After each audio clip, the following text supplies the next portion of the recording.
Bram Calder didn't knock. He never knocked. He rode onto the Rourke property at first light with 4 armed riders flanking him and a leather satchel under his arm like he was already carrying the deed. The families working the morning chores stopped where they stood.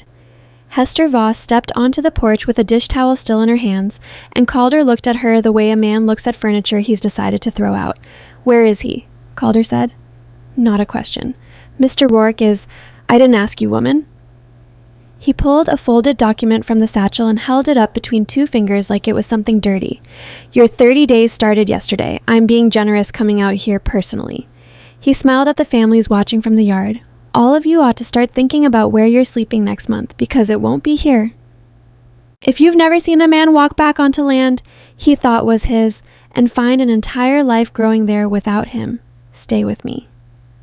This story goes places you won't expect, and I promise you, the ending earns every mile. Subscribe to this channel so you never miss what comes next. Hit that like button and drop your city or country in the comments. I want to see how far this story travels. Now, let's go back to where it really started. Silas Rourke crossed into Nevada 3 days before Calder's visit, though he didn't know Calder existed yet. He'd ridden the last stretch of road in the kind of silence that settles on a man who has finally decided something and isn't going back on it. The horse under him was a gray quarter horse named Nothing. Silas hadn't named horses in years because named horses became things you mourned, and the animal moved at an easy walk, picking its own way through the scrub and the pale morning dust as if it understood the weight of what was happening and didn't want to rush it. For 10 years, Silas Rourke had lived by a reputation he'd built before he was 25 and couldn't outrun no matter how far he rode. People knew his name in territories where he'd never set foot. They knew it the wrong way, the way they knew the names of storms and diseases and men who came to collect debts. He'd spent the last 3 of those years trying very hard to be nothing and nobody, taking work that kept his hands busy and his face unfamiliar, and slowly letting the parts of himself that had made him dangerous go quiet. He wasn't sure they'd stayed quiet, but he was going home to find out. The ranch sat in a wide, shallow valley about 2 miles off the main road, backed against a low ridge of granite and bisected by a seasonal creek that ran good through spring and dried to a trickle by August. His father had picked the spot because of the spring, a real one, constant, cold even in summer, that surfaced near the eastern fence line and fed everything else for miles in every direction. Silas Rourke had called it the only good decision he ever made, buying land with water underneath it, and he'd said it with the particular satisfaction of a man who knew he hadn't made many good decisions. Silas had last seen the place when he was 27. He'd ridden away before dawn, before his father woke, because saying goodbye out loud wasn't something either of them knew how to do. He'd told himself he'd be back. Men told themselves that. He came over the ridge expecting emptiness. He stopped his horse on the crest and sat there with the reins slack in his hands and just looked. Smoke came from the chimney. Thin and steady, the gray kind that meant a cooking fire, not a house fire, though for a half second his mind went to the worst possibility before it corrected itself. Corn. Real corn, in rows, head high and green, grew in the field along the south side of the barn. The fence that had been sagging and rotted when he left had been replaced, not patched, replaced, with new posts set straight and wire run tight. The yard held a vegetable garden, 2 horses in the corral, and 3 or 4 chickens moving around the barn doors like small convinced bureaucrats. Someone was living there. Multiple someones, from the look of it. Silas stayed on the ridge for a long time. He wasn't afraid. He was trying to figure out how he felt about the fact that he wasn't afraid, because 10 years ago he would have ridden down there hot and fast and announced himself in a way that left very little room for discussion. The man sitting on the horse now was doing arithmetic. Who might be there, what their claim might be, what the right approach looked like. He rode down slow. He was 50 yards from the porch when the rifle cracked into position. It came from the shadows on the right side of the porch, where someone had been sitting so still in a straight-back chair that he'd missed them entirely on his approach, which meant they were either very good or he was very rusty, and he suspected it was some of both. The person holding the rifle was a woman, young, with dark hair pulled back, practical, and an expression that had no fear in it whatsoever. She'd seated the stock against her shoulder like she'd done it 10,000 times, and her left eye was closed, and her right eye was on him. "Stop there," she said. He stopped, both hands where I can see them. He raised both hands to shoulder height, slow, keeping them open and visible. The revolver on his hip stayed where it was. He didn't reach for it, and he didn't make any movement that could be confused for reaching for it. "I'm going to tell you my name," he said, "and then I'm going to let you decide what happens next." "You're going to tell me your name regardless," she said, "because I'm the one with the rifle." "Fair point." He kept his voice level. "Silas Rourke. This is my father's land. Was my father's land. I haven't been back in 10 years, and I don't know the situation here, so I'm not making any assumptions. I just want to talk." There was a pause. Not a long one, but enough to mean something. "Elowen." The voice came from the doorway. Older. A woman in her 50s with gray-streaked hair and a face that had lived considerably. She was looking at him with an expression he couldn't quite name. Not fear exactly. More like the feeling of watching something you'd hoped wouldn't happen.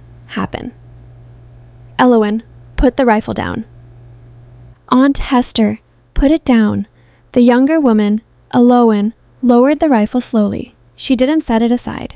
She held it barrel down at her side and kept watching him. The older woman, Hester, stood in the doorway with her hands pressed flat against the frame on either side of her like she needed the support. She looked at Silas for a long time, and something moved across her face that he didn't know what to do with. "Elias's boy," she said. "I knew this day would come." "You knew my father?" "We were neighbors, years back, before your family's trouble." She stepped down off the porch and came toward him, and there was something deliberate about the way she moved, like she was walking toward something she'd already made peace with. "Come down off that horse, Silas Rourke. I imagine you want some answers." He dismounted.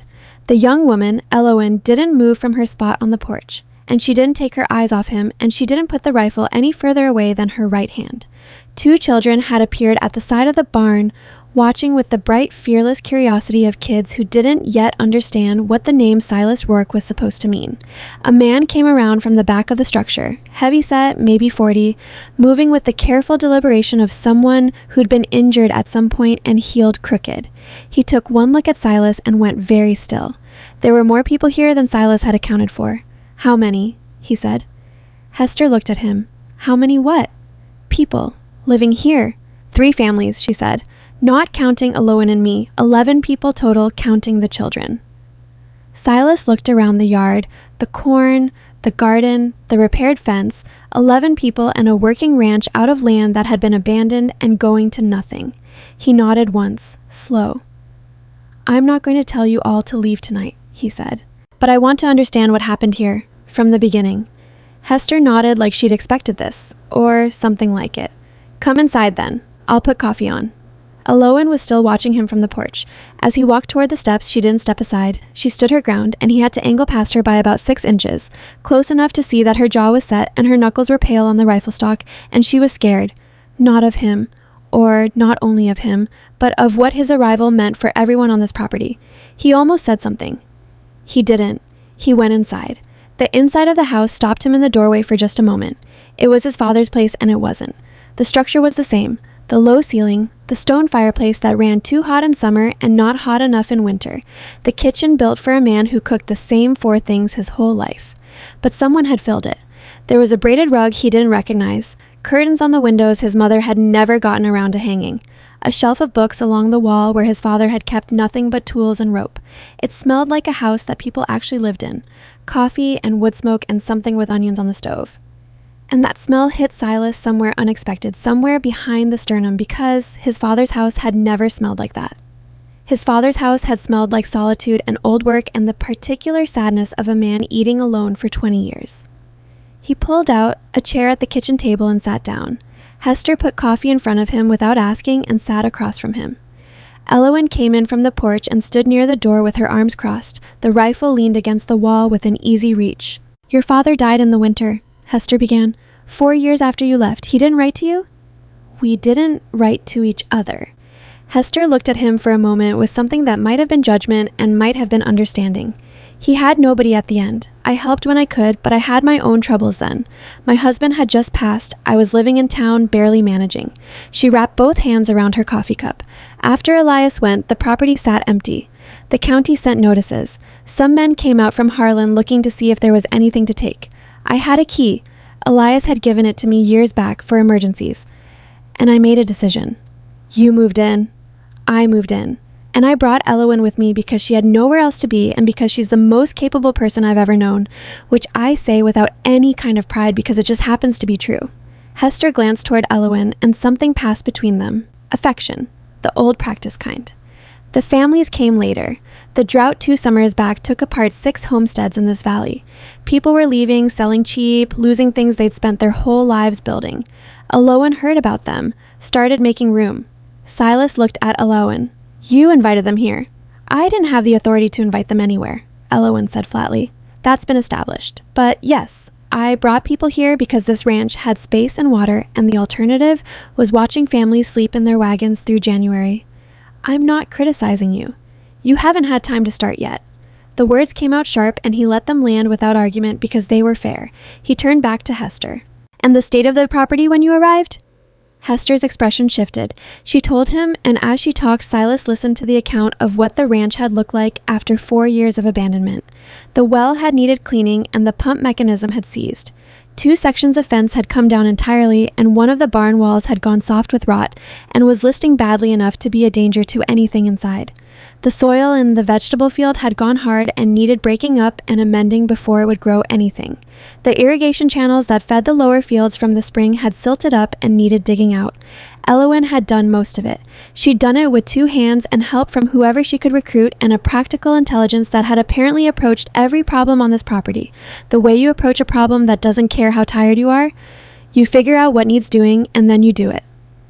Silas drank his coffee and didn't say anything for a while. You knew who owned this land, he finally said. Yes, Hester said. You knew I might come back. I hoped you would eventually. I also knew you might not. Lots of men who leave don't come back. She said it without cruelty, just as a fact about the world. I made a choice. I'll stand by it. I'm not asking you to justify it. He set the cup down. I'm trying to understand what I walked into. Elowen pushed off the wall. What you walked into is a working property that didn't exist 4 years ago. 11 people who have nowhere else to go. 3 acres of food that will feed this valley through winter. And the spring. She paused. Especially the spring. Because there is a man in this county who has been watching this land for 2 years, and if you had not come back and we had not been here, he would already own it. That got his attention. What man? Silas said. Elowen and Hester exchanged a look. Bram Calder, Hester said. He owns the Sunridge operation north of here, 12,000 acres, 200 head, 6 full-time riders. She said it the way you say facts about weather, not frightened exactly, but respectful of the scale of it. He's been acquiring distressed properties throughout this valley for 3 years, buying up debt, waiting out droughts, making offers that aren't really offers. He owns the water rights on the North Fork already. If he gets this property, he controls the only reliable spring water in the eastern half of the valley, which means he controls everything that needs water to live, Silas said. Which means he controls everything, Elowen said. Silas sat with that. He turned the empty cup in his hands. Outside, through the window, he could see the yard. The children had gone back to whatever they were doing.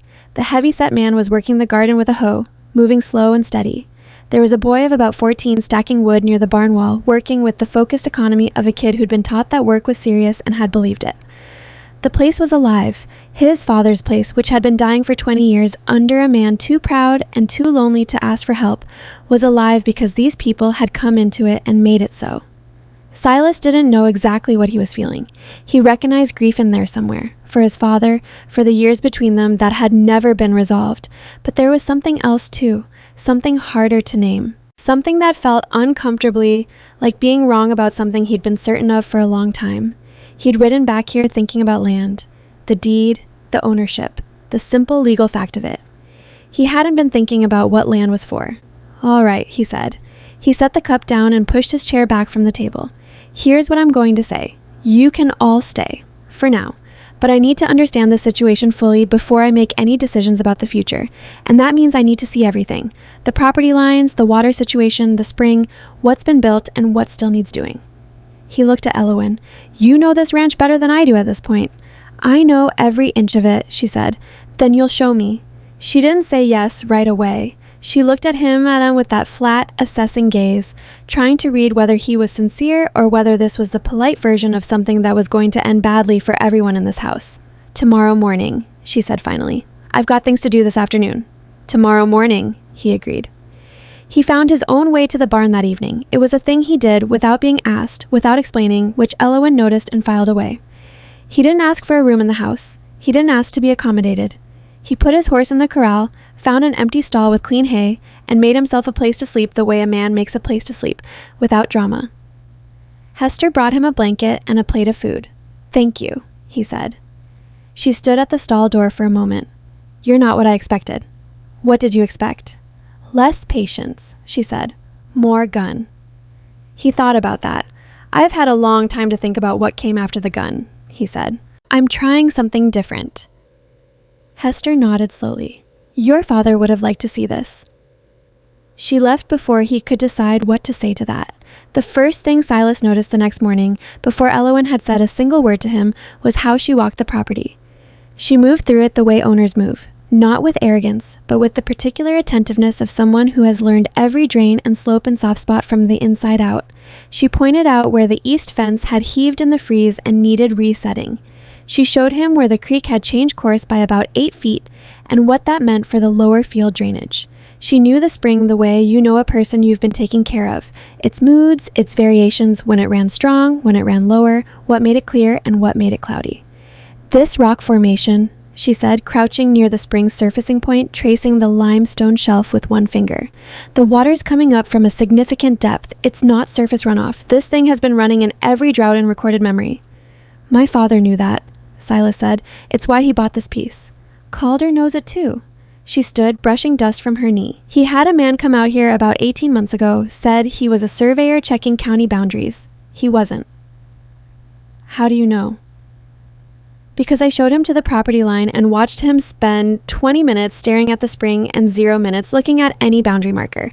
She looked at Silas directly. "He was assessing the water. Calder sent him to figure out what he'd be getting." Silas looked at the spring. The water came up clean and cold in a basin that had been cleared of debris and lined with flat stones. Work that someone, presumably Elowen, had done to make access cleaner. The overflow channel ran east toward the vegetable fields through a hand-dug trench that still looked new in places. "You built this," he said. "Hester helped with the channel. Some of the men helped with the lifting. But you planned it." She didn't answer that, which was itself an answer. They walked the full perimeter in a silence that moved through several different kinds. The awkward silence of two people who don't trust each other yet, the working silence of two people focused on the same thing, and then occasionally something else, something quieter and more complicated, when one of them said something that landed unexpectedly and neither of them quite knew what to do with it. Silas showed her the property markers his father had set, some of which had been moved, he noticed. Not by Elowen. The markers had been moved before she got here. Someone had shifted 2 of the eastern boundary stones in a way that would have, over time, claimed about 15 acres of Rourke land as something else. "You see this?" he said. Elowen crouched by the displaced marker. "I saw it. I didn't move them back because I wasn't sure if doing so would create a legal problem. Leaving them wrong creates a bigger one." He looked at the line of the valley east of them. "This is consistent with Calder's operation." "I think so." "Do you have any records? Anything from when you arrived? Surveys, letters, anything my father might have left?" Elowen looked at him for a long moment. Something shifted in her expression. Not warmth exactly, but the beginning of something that might become it. "There's a box," she said, "in the workshop. I found it when I was doing repairs, maybe 6 months after we arrived. I didn't open it because it had your family's name on it, and I felt..." She stopped. "I just didn't open it." He looked at her. "It's still there," she said.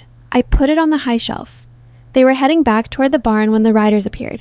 4 of them coming down the main track at a canter. Not racing, not urgent, just moving at the pace of people who don't feel the need to be polite about how fast they go on someone else's road. The horses were good. The tack was expensive. The men on them had the look of riders paid not just to work, but to be seen. They stopped in the yard. The one in front had a square jaw and sun-bleached hair and a smile that knew it wasn't friendly. He looked at Silas, then at Elowen, then back at Silas with a recalculation happening somewhere behind his eyes. "Didn't know there was a man here?" he said. "There is now," Silas said. "Mr. Calder heard somebody rode in, just coming to get acquainted." He didn't get down from his horse. "You the Rourke that owns this place?" "I'm the only Rourke there is." "Well," the rider let the smile sharpen slightly. "Mr. Calder is going to want to meet you. He's got some business to discuss." "When he wants to discuss it," Silas said, "he can ride out here himself." A pause. The writer glanced at his companions. One of them, younger, with something eager and unsteady in his face, was watching Silas with the particular alertness of someone trying to work out whether the man in front of him was really what the name suggested. "Mr. Calder doesn't usually ride out to properties," the lead writer said. "Then we have nothing to discuss yet." The writer held the smile for another second, then let it go. "I'll pass that along," he said. He turned his horse, and the others turned with him, and they rode back up the track at the same unhurried canter. Elowen watched them until they cleared the ridge. "You know who you just spoke to," she said. It wasn't a question. "One of Calder's hands," Silas said. "His name is Del Fitch," she said. "He's come here 3 times before you arrived, usually when I was alone." Silas turned to look at her. What did he want? To see if we'd leave on our own. She said it flat, matter of fact, the way you report weather you've already decided not to be afraid of. He never touched anyone. He was too smart for that. But he made sure I understood what Calder wanted, and that Calder was patient, and that patience didn't mean he'd wait forever. Silas was quiet for a moment. "And you stayed." "I stayed." He looked at her. Really looked, the way he hadn't let himself do since he arrived, because he'd been too busy trying to understand the situation, and that had required keeping some distance from the people in it. She was young, 27 maybe, and she'd stood her ground against Calder's riders with nothing but the legal uncertainty of an abandoned property and a rifle she'd clearly known how to use for a long time. She'd built a functioning ranch out of a ruin.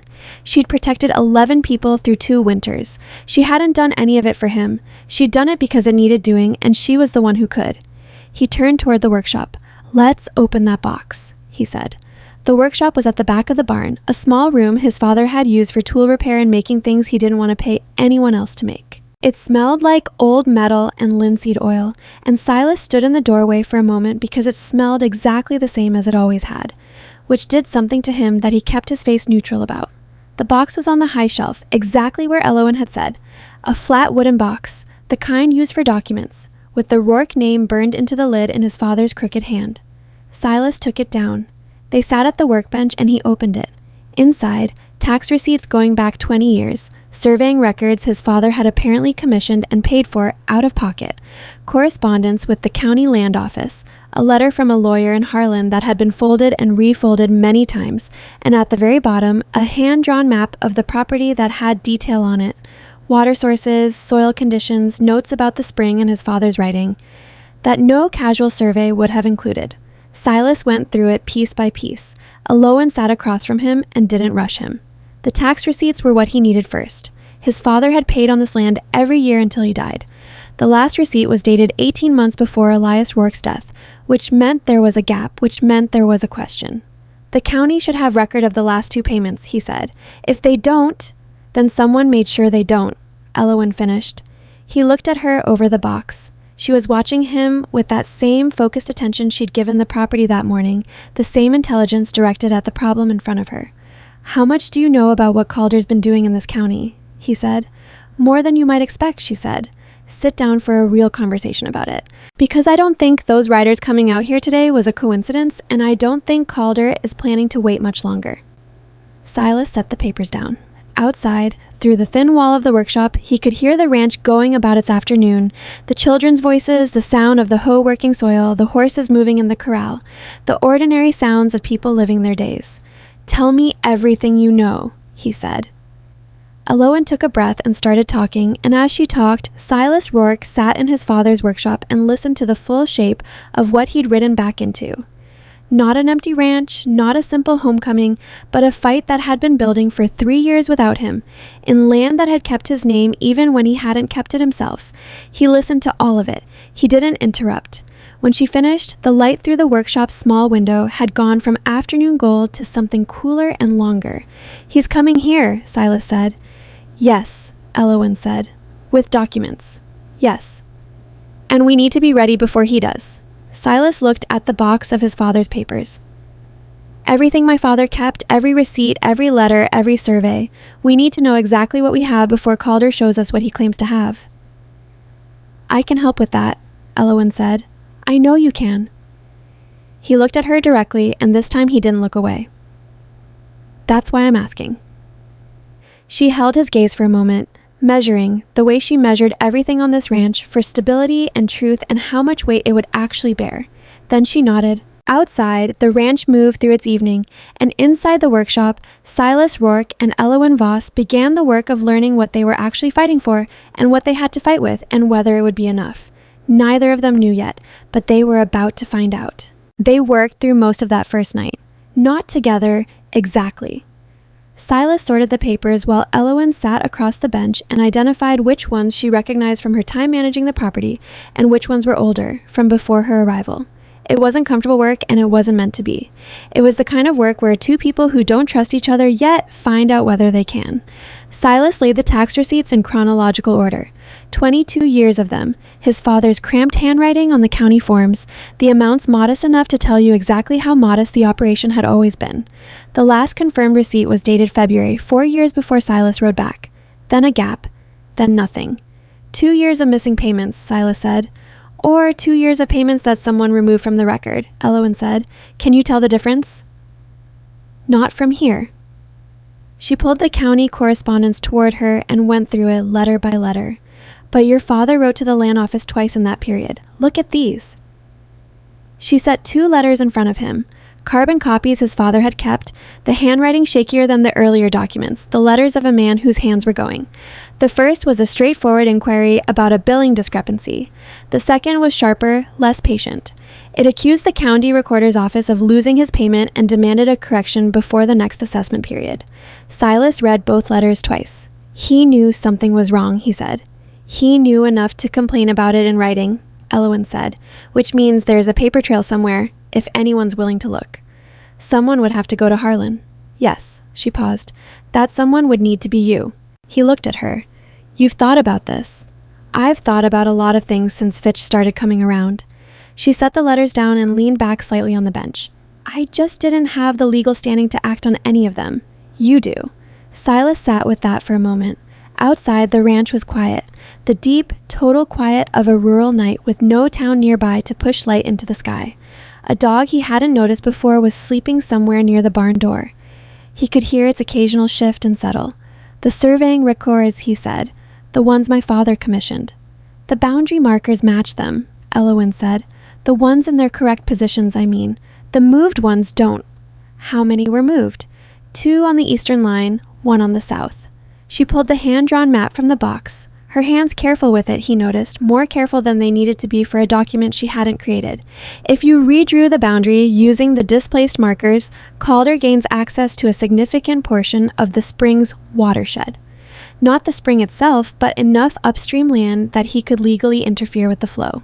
He doesn't need to own the spring, Silas said slowly. He just needs to own enough ground around it that controlling it becomes a legal argument. And legal arguments, Elowen said, tend to go to the man who can afford the best attorney in the territory. Silas looked at the map.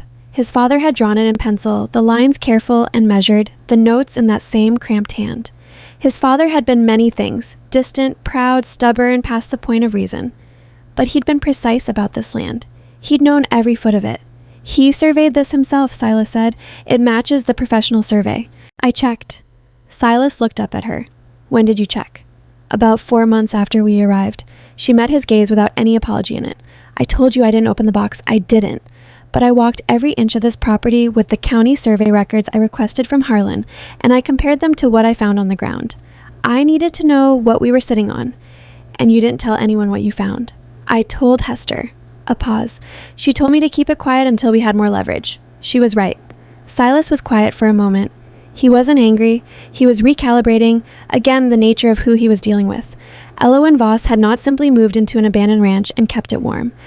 She'd been building a case for months without any certainty that there would ever be anyone to hand it to. You were waiting, he said. I was preparing, she said. Those are different things. He almost said something to that. He let it go. He pulled the attorney's letter from the bottom of the pile instead. The one folded and refolded many times, the one that had been read and reread until the creases were soft. He opened it. It was dated 7 months before his father's death. The attorney's name was a man called Prescott, practicing in Harlan, and the letter was a response to a query Silas Rourke had apparently sent him about a mortgage document he'd received unexpectedly. Silas read the letter very carefully. Then he read it again. Elowen. She came around the bench and read over his shoulder. The letter was circumspect. Attorneys wrote circumspectly, especially in situations where circumspection might keep them alive and employed, but its meaning was clear enough if you were looking for it. Prescott had reviewed the mortgage document Elias had described to him and had concerns. The terms were unusual. The witness signatures were from men Prescott did not recognize as legitimate notaries in the county. And most significantly, the date on the document predated a conversation Prescott himself had had with Silas Rourke about the property, during which Elias had mentioned no mortgage of any kind. "This document that Calder is going to show you," Elowen said quietly. "Your father's attorney already thought it was fraudulent, before your father died. Which means my father knew it was fraudulent. Which means he died knowing someone had forged his name on a mortgage he never signed." She straightened up. Her voice was careful, but there was something underneath it. Not quite anger, not quite grief, something that lived between them. "And he died without being able to do anything about it." Silas set the letter down. He sat for a moment doing nothing at all. There was something happening in his chest that he hadn't felt in a long time. Not rage exactly, because rage was something he'd disciplined out of himself over many years, because rage got people killed, and usually not the right people. This was quieter and more precise. This was the feeling of understanding the full shape of a thing and what it cost. His father had spent his last months fighting a forged document that was designed to take everything he'd built, and he'd done it alone, and he'd lost. "I need to go to Harlan," Silas said. "Yes." "To find Prescott, if he's still there, and to access the county records office before Calder's people can do anything to them." He looked at her. "How much warning do we have? Before Calder makes his move?" Elowen thought for a moment. "Fitch's visit today wasn't a courtesy call. He was checking whether your arrival changed the situation. By tomorrow morning, Calder knows you're here and knows your name, and he'll be making calculations." She crossed her arms slowly. "I'd say we have 3 or 4 days before he comes himself. He'll want to see you in person before he shows you the document. He'll want to read you first. He wants to know if I'm still the man I used to be. He wants to know if you're going to make this a problem that can't be solved with paper," she said, "or one that can." Silas understood what she was asking underneath that. "I'm not going to draw on him," Silas said. "I didn't ask you that." "You were thinking it." Elowen was quiet for a second. "I was thinking," she said evenly, "that Calder is the kind of man who provokes situations on purpose, who says or does things designed to make the other person react badly so that he becomes the victim and you become the problem. I've seen him do it to 3 families in this valley." She paused. "I was thinking that whatever you used to be, what we need right now is someone smart, not someone fast." Silas held her gaze for a long moment. "All right," he said. He left for Harlan the next morning before the household was fully awake. He told Hester where he was going and why, and he told her to send for him if Calder or Fitch appeared before he returned, and he gave her a description of the attorney's letter so she could find it in the box if she needed to. He was saddled and out of the yard before the sun had fully cleared the eastern ridge. The gray horse moved at its customary sensible pace, and Silas led it, because there was a 3-hour ride ahead and there was no benefit in arriving tired on either end. He thought about his father during most of that ride. Not with the particular ache he'd been carrying for years, the unresolved weight of a relationship that ended without conclusion, but something different. He thought about his father as a man who had faced something impossible and had done what he could, and it hadn't been enough, and who had still kept those letters, still kept that box, as if he'd understood that someday the right person would find it. He hadn't sent for Silas. That was the thing. Even dying, even fighting a forged document in a county where Calder apparently owned the machinery of administration, Silas Rourke had not sent for his son. Silas had been thinking for years that this meant his father didn't want him back. He was starting to think it might have meant something different. That Silas Rourke had known exactly what his son's life looked like, and had chosen not to pull him back into it. Had chosen, in some stubborn and private way, to protect the one thing he'd managed to give his son, the option to leave and not have to come back. Silas had come back anyway, too late for everything that mattered. He arrived in Harlan at mid-morning. It was a county seat of the particular kind that had outgrown what it meant to be a county seat without actually becoming anything larger. False front buildings on a main street that tried to look permanent, a courthouse that was the nicest structure in town by a significant margin, a row of attorneys' offices near the courthouse because that was where attorneys needed to be. He found Prescott's office on the 2nd floor of a brick building on the corner of the main street. The name was still on the glass of the door, which was the first good sign. The second good sign was that when he knocked and was told to come in, the man behind the desk was old but alert, somewhere north of 60, with the careful economy of motion that came from a lifetime of working in spaces full of other people's problems. Prescott looked at him for a moment. "Help you?" "My name is Silas Rourke. Elias Rourke was my father." Something moved across the attorney's face. Not quite surprise. More like the feeling of a thing you'd filed away years ago coming back to where you could see it. "Sit down," Prescott said. Silas sat. Prescott didn't say anything right away. He opened a drawer and went through it with the unhurried deliberateness of a man who had learned that rushing things with your hands was a way of losing them, and he pulled out a file that was thicker than Silas expected. "I've kept this," Prescott said, setting the file on the desk. "I wasn't sure why exactly. Call it professional instinct." He looked at Silas over the top of his glasses. "Your father wrote to me 7 months before he died about a mortgage document." "I know, I have your reply." "Do you?" Prescott laced his fingers together. "Then you know my concerns. I know you thought the document was fraudulent." "I thought the document had significant irregularities," Prescott said carefully. "I'm an attorney, Mr. Rourke. I choose my words carefully, especially about powerful men in small counties." He paused. "But, yes, between us, I thought it was fraudulent. Calder's mortgage. I didn't name him in my letter to your father. But you know who we're talking about." Prescott was quiet for a moment. Outside the office window, Harlan went about its morning. Wagon wheels on packed dirt, a conversation happening somewhere below them at a volume that made the words indistinct. "Bram Calder has been doing business in this county for 8 years, Prescott said. "Some of that business has been entirely legitimate. Some of it has had the quality of being very difficult to prove otherwise." He opened the file. "What I kept after your father's death was the correspondence. His letters to me, my drafts of replies, and a document that came into my possession through a client I cannot name. A copy of the original Rourke mortgage, with some annotations that are instructive." He slid a sheet across the desk. Silas picked it up. It was a copy. Someone had reproduced the mortgage document by hand, carefully, and in the margins were notes in a different hand from the transcription. The notes pointed to specific lines and phrases. One noted that the notary whose signature appeared at the bottom had died 14 months before the document's stated date. Another circled the signature of a witness and noted, in small, tight lettering, "Employed by Calder, Pine Creek Operation, confirmed." "Who made these annotations?" Silas said. "A man who is no longer in this county," Prescott said, "and who had reasons to want documentation kept somewhere safe." He looked at Silas steadily. "I want to be very direct with you, because I imagine you didn't ride 3 hours this morning to be handled carefully. What you are holding is not legal proof of anything. It is a set of questions that, in front of the right judge, with the right supporting evidence, could make Calder's claim on your father's property very difficult to sustain." "What supporting evidence do I need?" "The county tax records for the 2 years before your father's death. If payments were made and not recorded, there will be either a receipt somewhere or a gap in the collector's ledger that doesn't add up." He paused. "And you need your father's own survey records, if he kept them." "He kept them." Prescott looked at him with something that might have been relief. "Then you are in a better position than I expected." He leaned back in his chair. "Go to the county recorder's office. Request the assessment records for your property going back 5 years. Do it today, before Calder has any reason to think you're looking. County records are public. He cannot stop you from requesting them.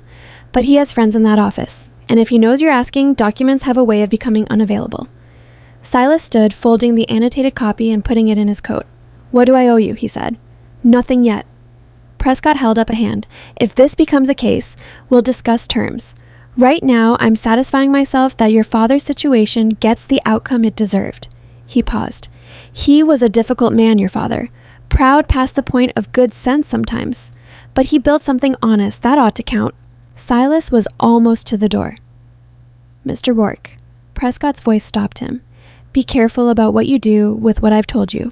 Calder has been building things in this county for 8 years. He has relationships with people who make decisions about who gets heard and who doesn't. Going at him legally is the right path. Going at him any other way," he let the sentence stop itself. "I know," Silas said. "I'm done going at things other ways." Prescott nodded once and looked like he wasn't entirely sure he believed it, and looked like he hoped he was wrong to doubt. The county recorder's office was 3 buildings down from the courthouse, staffed by a thin-shouldered man of about 50 who looked up from his ledger when Silas walked in with the particular expression of a person interrupted mid-task who has decided before seeing the interrupter that they're not going to enjoy this. Silas gave him the property description and the range of years he needed and watched the man's face carefully. The man went to the shelves without saying anything. He came back after a few minutes with a ledger and laid it on the counter between them. He didn't open it. He looked at Silas. "These are the assessment records," he said. "I'd like to see the payment entries for the Rourke property." "These are public records," Silas said. "I know." The man opened the ledger. His hands moved to the right page with the efficiency of long familiarity, and Silas watched his face rather than the page, and he saw something flicker there, something managed and suppressed, before the man's expression settled back into neutrality. "Here," the man said. Silas looked at the page. The entries ran as expected through the early years. Then, in the period corresponding to his father's final 2 years of declining health, there were 2 assessment periods with a notation he hadn't expected. Payment disputed, pending resolution. Not unrecorded, not missing, disputed. "What does this notation mean?" Silas said. "It means a payment was submitted, but there was a question about its validity." "What kind of question?" The man's hands went still on the ledger. "I'd have to look at the supporting file." "Please do." A long pause. "That file would be in the archive." "Then let's look in the archive." The man looked at him for a moment with the expression of someone trying to decide how much of a problem this was going to be. "I'll need to request it," he said. "It may take some time." "I'll wait," Silas said. He sat in the single chair near the counter and he waited. He waited for 40 minutes, which was long enough that he understood exactly what was happening. Someone was being consulted, a communication was being sent, a decision was being made somewhere about how much to show him and what to say about what wasn't shown. The man came back carrying a thin folder. He set it on the counter. "The supporting file for the disputed payments," he said. He opened it and turned it so Silas could read it. Inside was a single document. It was a letter, dated to the period in question, from a man identified as a county deputy assessor, stating that the payments submitted by Silas Rourke for the 2 disputed periods had been reviewed and found to be irregular in form. The specific word used was irregular, and had been held pending a corrected submission that had never arrived. Silas read it twice. Then he said, quietly, "Who is the deputy assessor named here?" The man behind the counter looked at the letter. His jaw moved slightly, the way a jaw moves when it's deciding what the mouth is going to say. "Marcus Turrell," he said. "He retired about 3 years ago." "Where is he now?" "I wouldn't know." Silas looked at the letter. He looked at the date. He looked at the man behind the counter. "I'd like a copy of this document," he said, "and the assessment ledger page. Both. Today." The man opened his mouth. "They are public records," Silas said. "I have the right to copies." The copies took another 20 minutes to produce. Silas stood at the counter the entire time. He didn't sit back down. He didn't look away. When the man finally handed him the folded copies, Silas thanked him and walked out. He was back on the gray horse and moving before noon. He rode faster on the return, not because he was afraid of what he'd find when he got back, but because he had enough now to start understanding the shape of what Calder had built, and shapes like that had edges, and edges were where you found the weaknesses. He was still 3 miles from the ranch when he saw the smoke. Not chimney smoke. The wrong color, the wrong density. A dark column rising from the direction of the lower fields. He put his heels to the horse. He came over the last rise at a gallop and pulled up sharply on the ridge because what he saw required a second to process. The fire was in the east field. Not the crops, not yet, but the irrigation channel, or rather the wooden gate assembly at the channel's head where it split off from the spring overflow. Someone had set it burning. The gate boards were old and dry, and they were going well, and if the fire spread to the ditch lining, it would take the whole irrigation system with it. Down in the yard, Elowen was already moving. She had 2 of the ranchmen with her, and they were running with water buckets toward the channel, and the 2 children he'd seen yesterday were being held back near the barn by Hester's firm grip on their collars, and there was no sign of who had set the fire because whoever had set it was already gone. Silas rode down hard and was off the horse before it stopped moving. He grabbed a bucket from the barn and joined the line without saying anything because there was nothing to say that wasn't obvious. They worked for the better part of an hour. The gate assembly was a loss. It burned down to its frame before they had enough water on it, but the channel itself survived, and the crop field stayed intact because the wind had been cooperating, which was the only piece of luck in the whole afternoon. When it was over, Silas stood at the burned gate frame and looked at the damage. Elowen came to stand beside him. Her face was streaked with smoke, and her forearms were wet to the elbow from the bucket line. "Fitch," she said. It wasn't a question. Probably not personally. One of Calder's hands. He looked at the burn pattern. This was deliberate and careful. Someone who understood exactly what this gate does for the property. Without the gate, we can't divert water to the east field. We lose that field by end of summer. Without the east field, you lose roughly a third of your food production. "We can replace the gate," Elowen said. "It's not simple work, but it's not impossible work." That's not why he did it. Silas turned to look at her. He did it to send a message, to see how I'd respond. She looked at him steadily. How are you going to respond? He thought about what Prescott had said. He thought about the annotated mortgage copy in his coat and the ledger pages and the careful paper trail of a fraud that had been constructed one small step at a time over years. Each step just small enough to explain away individually, just large enough to matter cumulatively. "I'm going to fix the gate," he said, "and then I'm going to tell you what I found in Harlan." Something shifted in her face.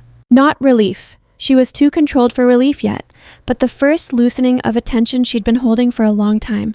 "Come on," she said. "Hester's going to want to hear this too." That evening, Silas laid everything out on the kitchen table.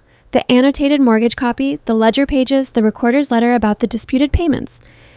And he walked Hester and Elowen through what Prescott had told him and what the county records showed and what it all meant when you put it together. Hester listened without interrupting. Elowen asked two precise, intelligent questions at the right moments and then listened. When he finished, the kitchen was quiet for a while. "He killed your father," Hester said. "Not dramatically." Just as a fact she'd arrived at and was naming. "Not directly," Silas said. "But he built a situation designed to break a stubborn old man who had nothing left to fight with. Close enough." He looked down at the papers. He did it carefully, small steps, each one just barely defensible on its own. "And now he's going to come here with that mortgage document," Elowen said, "and expect us to fold because we don't know what you know." "Yes, but we do know," she said. "We do," which changes the conversation considerably. Elowen looked at the documents spread on the table. She picked up the annotated copy of the mortgage and read the margin note about the dead notary, and something crossed her face. Not satisfaction, something harder and quieter than that, something that looked like the feeling of a very long suspicion finally confirmed. "What do we do now?" Hester said. "We let Calder come," Silas said. "We let him show us the document, and then," he paused, "and then we show him what we have." "And if he doesn't care?" Elowen said. "If he decides that what you have doesn't matter because of who he is in this county?" Silas looked at her. "Then we make it matter somewhere he can't reach," he said. "Prescott knows a judge in the territorial court, outside Calder's county, outside his relationships." "That takes time," Elowen said. "Yes." "And in the meantime, he'll keep sending men to burn things." "Probably." Silas met her gaze. "Which is why I need you to help me figure out what else on this property can be burned, and how we're going to protect it." She looked at him for a long moment. Outside, the evening was settling over the valley. The long golden diminishment of a Nevada summer day, the temperature dropping towards something bearable. "The spring," she said. "He can't burn the spring, but he could contaminate it, block the surface flow with debris upstream, legally challenge our access." What would he need to do that legally? He'd need to claim a prior water right on the upstream land, she said, which he can't claim if he doesn't own the upstream land. Who owns it? "A family called Dryden," she said. "The Dryden place is about a mile northeast. They've been here for 12 years. She paused. Calder made them an offer last spring. They turned it down. Silas looked at her. "Have they been approached again since I arrived?" Elowen's expression shifted slightly. The thought was clearly new to her, and she didn't like where it was going. "I don't know," she said. "Not that I've heard." "First thing tomorrow," Silas said, "I need to ride to the Dryden place." "Why?" "Because if Calder is smart, and he is smart, he's not going to attack the property he wants while the man who owns it is standing on it. He's going to attack the properties around it." He looked down at the table. "If he can buy out or break the Drydens before we get to them, he can strangle this land without touching it." Hester had been quiet for a while. She spoke now, careful and low. Silas, how long have you been thinking this way? He looked at her. A long time, he said. It's just that I used to think this way about different problems. Hester nodded slowly, the way she nodded at things that confirmed something she'd already suspected. She began gathering the papers on the table and sorting them with the particular careful attention of someone who understood that these pieces of paper were, right now, the most important things on this ranch. Elowen helped her. They worked in silence, and Silas watched them. This woman in her 50s who had made a decision to move onto an abandoned ranch and stand her ground. And this younger woman who had spent 4 years turning that decision into something real. And he felt something he didn't examine too closely. Because examined too closely, it would require him to admit things about what he'd expected to find when he came home and how different the reality was. He'd expected to feel like he owned something. He felt instead like he was being allowed into something that had been built without him, and like that was both a smaller and a larger thing than ownership. The papers were sorted. Hester carried them to the box and packed them carefully away. Outside, in the dark yard, the burned gate frame was still smoking faintly at its edges, the slow, patient cooling of something that had come to an end before it should have, which was also a thing Silas Rourke understood very well. He stayed up a while after Hester and Elowen had gone to sleep, sitting in the chair by the cold fireplace with his father's hand-drawn map in his lap, tracing the property lines with one finger in the dark. Calder was coming. 3 days, maybe 4, coming with a forged document and the confidence of a man who had done this before and never once faced anyone who fought back the right way. Silas folded the map and set it on the table. This time, someone was going to fight back the right way. He wasn't sure yet whether he was the right person to do it. He'd spent 10 years building himself into something other than what he'd been, and it was an unfinished project, and he knew it. But he was here, and he had the papers, and he had an attorney who was willing, and he had a woman sitting 20 feet away who knew this land better than anyone alive. That was what he had. He'd won worse situations with less. He went to sleep in the barn, and the ranch settled around him into its night sounds.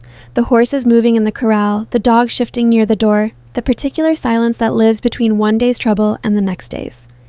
And Silas Rourke lay in his father's hay and stared at the dark ceiling and thought about water rights and forged signatures and the look on Elowen Voss's face when she'd read that margin note about the dead notary, not satisfaction. Something that looked like the beginning of a fight she'd been waiting a long time to have. He rode to the Dryden place the next morning before breakfast. It wasn't that he didn't trust Elowen's read on the situation. He did. More than he'd trusted anyone's read on anything in a long time, which was itself something he was still getting used to. But the Dryden situation was the kind of thing that needed eyes on it, not a secondhand account. And Silas had learned early in his life that the difference between what people told you about a situation and what the situation actually was could be the difference between walking out of something and not walking out at all. The Dryden property was northeast, as Elowen had said, about 1.5 miles following the line of the ridge. It was smaller than the Rourke ranch. Maybe 120 acres, with a modest house and a well-kept barn and a kitchen garden that someone had put real effort into. A woman was working the garden when Silas rode up, and she straightened and shaded her eyes and watched him come without reaching for anything, which told him something. "Morning," he said, stopping the horse a polite distance out. "I'm looking for the Drydens. My name is Silas Rourke. I have the property south of here." The woman, 45 maybe, with sun-roughened skin and the kind of face that had made a decision at some point to be practical rather than worried, looked at him for a moment. "I know who you are," she said. "My husband will want to talk to you. Go on around to the barn." Her name was Clara Dryden, he learned shortly. Her husband was Abel, a lean man of 50 with a bad knee that gave him trouble getting off the porch step, and a handshake that was solid anyway. They sat on the porch, and Clara brought coffee without being asked, the way people did in places where hospitality was a practical matter rather than a social one. "Heard you came back," Abel said. 2 days ago. "Heard you weren't what people expected." "People expected different things," Silas said. "I'm not sure which expectation you mean." Abel looked at him with a dry humor that sat comfortable on his face. "The violent kind," he said. "People figured you'd ride in and start making problems." "I've had enough of problems that kind of way." Abel nodded slowly. "What brings you out here this morning?" Silas didn't dress it up. "Calder, he made you an offer on this place last spring." The dry humor left Abel's face. Not dramatically, it just went, the way a lamp goes when you turn it down. He did. "Has he come back to you since I arrived?" Abel and Clara exchanged a look over Silas's head, the kind of look that meant they'd already discussed this exact possibility. "Day before yesterday," Abel said. "One of his men came out. Not Fitch. Different one. Young fellow, very polite, said Mr. Calder had reconsidered his earlier offer and was prepared to be more generous. He stopped. Did he say why the reconsideration? Said conditions in the valley had changed. Abel's jaw tightened, which I took to mean that whatever was happening on your property had changed what your property was worth to him. It has, Silas said. He leaned forward, elbows on knees. Abel, I'm going to tell you something that you don't have to believe, and I'm going to ask you for something you don't have to give me, but I need you to hear it first. Abel looked at him steadily. Go ahead. Silas told him about the forged mortgage, about the annotated copy, about the disputed payments and the dead notary and what Prescott had said and what the county recorder's ledger showed. He told it plain and fast, without embellishment, the way you tell something when you need the other person to track the logic rather than the drama. Abel listened without interrupting. Clara came to stand in the doorway and listened too. When Silas finished, the porch was quiet for a moment. He did this to your father, Abel said, to my father and to at least 2 other families in this valley that I know of. And he wants our land because it sits upstream of the spring. If he owns your northeast corner, he can make a legal argument about water access that would take years and money to fight. Silas looked at him directly. I'm not asking you to fight Calder. I'm asking you not to sell. Just not yet. Give me time to get to the territorial court. Abel was quiet. His bad knee was bothering him. Silas could tell by the way he'd shifted his weight twice during the conversation without quite acknowledging it. How much time? Abel said. 3 weeks, maybe 4. And if Calder's offer gets better in the meantime? It'll get better because he's afraid of what I have, Silas said, which means what I have is worth more than his offer. Abel looked at his wife. Clara's expression was the expression of a woman who had already done this math and was waiting to see if her husband got the same answer. 3 weeks, Abel said finally. We're not selling anything for 3 weeks. After that, we'll see where things stand. Silas shook Abel's hand and meant it. He was back at his own ranch by mid-morning, and he found the yard unsettled in a way that was immediately readable. Hester at the porch with her arms crossed, 2 of the ranchmen standing near the barn, with the careful stillness of people who've been told to stay put and are struggling with it, and Elowen nowhere visible. Where is she? Silas said as he dismounted. Workshop, Hester said. She found something. He went to the workshop. Elowen was at the workbench with the box open and papers spread in front of her, and beside the box there was something else, a second smaller box, flat and tin, that he didn't recognize. Where did that come from? He said. Behind the loose stone in the back wall. She looked up at him. Your father built a hiding space back there. I've been using the workshop for 2 years and I never noticed it because I never had reason to look at that section of wall carefully. She paused. I noticed it last night after you went to sleep. I couldn't sleep. He came to the bench and looked at the tin box. It was latched but not locked. Did you open it? I waited for you. He looked at her for a moment. She'd waited for him. After 4 years of making every decision on this property herself, she'd found something important and she'd waited. He opened the box. Inside was a folded letter and beneath it, something that stopped him cold. A second copy of the mortgage document. Not the same as the one Prescott had given him, not a reproduction made from memory. This was an earlier version. A draft by the look of it. The language was slightly different in 2 places, and in the margin, in his father's handwriting, were 3 words. Not my signature. Silas picked it up and held it carefully, the way you hold something that might break if you breathed wrong on it. He knew, Elowen said quietly. He found this somehow, a draft, maybe something that was delivered to him by mistake, or that he got hold of before they produced the final version. And he kept it. He hid it. He was building a case, Silas said, on his own, without telling anyone. Because he didn't have anyone to tell, Elowen said. And then, after a pause that was its own kind of statement, until now, Silas read the folded letter. It was from his father to himself. Not a letter meant to be sent, but the kind a man writes when he needs to put something in order in his own mind. It laid out, in Silas Rourke's cramped and careful handwriting, exactly what he believed had happened, who he thought was responsible, what he had tried to do about it, and why it hadn't worked. And at the bottom, a single line that Silas read and then set down and didn't pick up again for a while. The line said, if Silas comes back, give him this. He'll know what to do with it.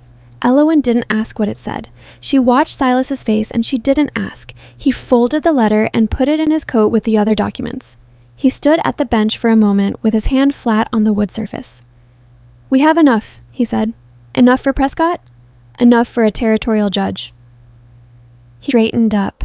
We need to get this to Harlan. All of it. Copies to Prescott, originals somewhere he can secure them, and a formal filing made before Calder gets here. Can we do that before he comes? We have maybe 2 days. He picked up the tin box. I need to ride back to Harlan today. Silas. She said his name in a way that stopped him at the workshop door. Not loud, not dramatic, just direct the way she did everything. Take someone with you. Don't ride alone. He turned to look at her. I've been riding alone for 10 years, he said. I know. She held his gaze. Take someone anyway. He took the heavy-set man from the barn. His name was Roy Calder, no relation to Bram, a coincidence he'd mentioned with the weary air of a man who'd spent years explaining it. Roy rode quiet and steady and didn't ask unnecessary questions, which made him good company for the kind of ride where you needed to think. They made Harlan in under 3 hours. Silas went directly to Prescott's office. Prescott looked at the draft mortgage and the letter from Elias and was quiet for a longer time than Silas expected. When he finally spoke, his voice had the careful quality of a man recalibrating. This draft is dated 5 weeks before the official document, he said, with your father's notation. Meaning he had the draft before the final version was presented to him, Silas said. Meaning someone inside Calder's operation gave it to him, or he got hold of it some other way. Meaning there was a window where someone had doubts. Prescott set the draft down. And meaning your father's notation constitutes a contemporaneous written denial of the signature. He looked at Silas over his glasses. This is considerably stronger than what I had before. Can we file today? I can file a formal challenge to the mortgage claim today, yes, on the grounds of suspected fraud with this documentation as supporting evidence. He paused. Once I file, Calder will know within 48 hours. He has friends in the territorial court clerk's office the same way. He has friends in the county recorders, which means we have 48 hours before he decides to stop being patient. More or less, Prescott began pulling paper toward him. There's something else. The judge who handles property disputes in this circuit. His name is Aldrin. He is not a friend of Calder's. They had a professional disagreement some years back that ended badly for Calder's attorney. He looked up. If I can get this filing to Judge Aldrin's docket directly, rather than through the general clerk, we have a considerably better chance of a fair hearing. Can you do that? I know his clerk personally. Yes. He picked up his pen. Give me 2 hours. Silas and Roy waited in a place down the street that served food and did not require conversation. Roy ate methodically and thoroughly. Silas ate less and watched the street through the window, because old habits died in their own time regardless of what you decided about them. They were back in Prescott's office in 90 minutes because sitting still had become intolerable. Prescott had the filing ready. He also had, laid out beside it, something additional, a handwritten list of names. These are the families in this county that I believe Calder has acted against in the past 3 years, he said. Some lost property, some were bought out under pressure, some signed debt agreements they didn't fully understand. He pushed the list toward Silas. If you are going to fight this in court, witnesses to a pattern of behavior are more valuable than any single document. Silas looked at the list. 7 names. 3 of them he recognized from Elowen's description of families displaced in the valley drought. Some of these people are on my property right now, he said. Prescott looked at him. Then you have a considerable resource, Mr. Rourke, if they're willing. They rode back to the ranch in the long afternoon light, Silas with the copies secured in his coat and Roy riding beside him with the uncomplaining steadiness of a man who'd learned that the world required things of you and the correct response was to do them. Silas told him, on the ride back, some of what was in the filing and what it meant for the ranch and the families on it. Roy listened. When Silas finished, he was quiet for a while. Then he said, My family's name was on one of those deeds Calder took. Different county, 4 years back. That's why we came here. Silas looked at him. I didn't know that, he said. Wasn't my place to say it. Roy kept his eyes on the road ahead. But if there's someone going after him legally, if there's a judge who will actually hear it, I'll say whatever needs saying. So will my wife. They made it back to the ranch as the sun was dropping toward the western ridge, painting the valley in the long copper light that made even difficult places look like they were worth fighting for, which Silas suspected was no accident on the part of the landscape and probably one of the reasons his father had chosen this spot to begin with. Elowen was waiting in the yard, which meant she'd been watching the road. He dismounted and gave the horse to Roy and walked to where she stood. It's filed, he said. She breathed out. not dramatically, just a long, slow exhale like releasing something she'd been carrying for some time. Prescott gave me a list, he said. Families Calder's moved against. Some of them are here. I know which ones, she said. Are they willing to talk? They've been willing to talk for 2 years, she said. They just needed someone with standing to talk to. They told the families that evening, gathered in the yard in the cooling dusk, 8 adults and the children at the edges listening with the solemn attentiveness of children who understood that the adults were discussing something important without quite knowing what. Silas laid it out plainly. The filing, the judge, what Prescott believed was possible. He didn't promise them things he couldn't guarantee. He told them what they had and what it might mean and what it would require. When he finished, Roy spoke first. Then a woman named Judith Marsh, whose family had lost 60 acres on the valley's south end. Then a man named Cole Pruitt, who'd signed a debt agreement under circumstances he'd spent 3 years regretting. By the time the meeting ended, Silas had 6 people willing to provide written testimony. He had a filing in the territorial court. He had documentation his father had spent his last months quietly assembling. He also had, he was beginning to understand, something he hadn't known he was building. A coalition of people who had been waiting for exactly this moment, for someone to give them a structure to stand in. Bram Calder arrived the following morning. He didn't knock. He never knocked. He rode onto the property at first light with 4 armed riders flanking him and a leather satchel under his arm, and he moved through the yard with the ease of a man who had decided in advance that this conversation had already ended in his favor. Howe was in his mid-50s, broad-shouldered, with a face that had been handsome once, and now had the particular set of a man who'd spent years getting what he wanted and expected to keep getting it. He stopped his horse in the center of the yard. Silas was already on the porch. He'd been up since before dawn, which was a habit he'd never quite managed to break, even in the years when there was nothing particular to be up for. Calder looked at him the way a man looks at an obstacle he's already calculated the way around. Silas Rourke, he said. I'm Bram Calder. I own the Sunridge operation north of here. I know who you are, Silas said. Calder smiled. The smile was practiced and it was good. Then you probably know why I'm here. I have a business matter to discuss, the kind that's better handled directly rather than through intermediaries. He dismounted and came toward the porch, and his riders held their positions, spread in a loose arc across the yard, with the specific placement of men who'd done this before. Silas noticed the placement and didn't react to it. Hester had come to the doorway. Elowen was at the corner of the porch, and she had the rifle. Not raised, not threatening, barrel down at her side. Just present, the way she was always present on this porch when Calder's people came. Calder glanced at her. Something moved in his expression. A flicker of recalculation. He'd expected, Silas thought, a different reception. He'd expected either hostility he could make something of or deference he could exploit. He'd gotten neither. He reached into the satchel and pulled out the document. Your father took a mortgage on this property in the final years of his life, Calder said. He held the document out toward Silas. I acquired that mortgage as part of a larger land transaction 2 years ago. The debt is now 30 days past the final extension period. He paused. I'm prepared to be reasonable about this. Given that there are families living here in good faith, I'm willing to give the current occupants 90 days to relocate. That's considerably more generous than the law requires. Silas took the document. He looked at it. He'd seen the draft version. He'd seen Prescott's annotated copy. The final version in his hands now was a polished iteration of the same fraud, the signatures cleaner, the language tighter, all the rough edges sanded away. Except for the ones you couldn't sand away if you knew what you were looking for. He handed it back to Calder. I'm familiar with this document, he said. Calder looked at him. Then you understand the situation. I understand your version of it. Silas put his hands in his coat pockets, which brought his fingers near, but not on the folded papers there. I want to ask you something directly. Did you meet my father in person before he died? A pause, brief, professionally managed. I don't believe so, Calder said. This was handled through a business representative. Right. Silas looked at him. The business representative who witnessed a signature on a document that my father wrote in his own hand in a letter hidden in his workshop. That was not his signature. The yard was very quiet. One of the riders shifted in his saddle. Fitch, who Silas recognized from the description Elowen had given, had gone very still. Calder's expression didn't break. He was good. He'd done this enough times that his face had learned to hold steady when things went sideways, and Silas gave him that.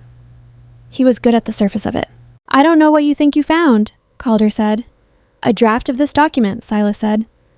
It 5 weeks before the final version, with my father's notation in the margin. He paused.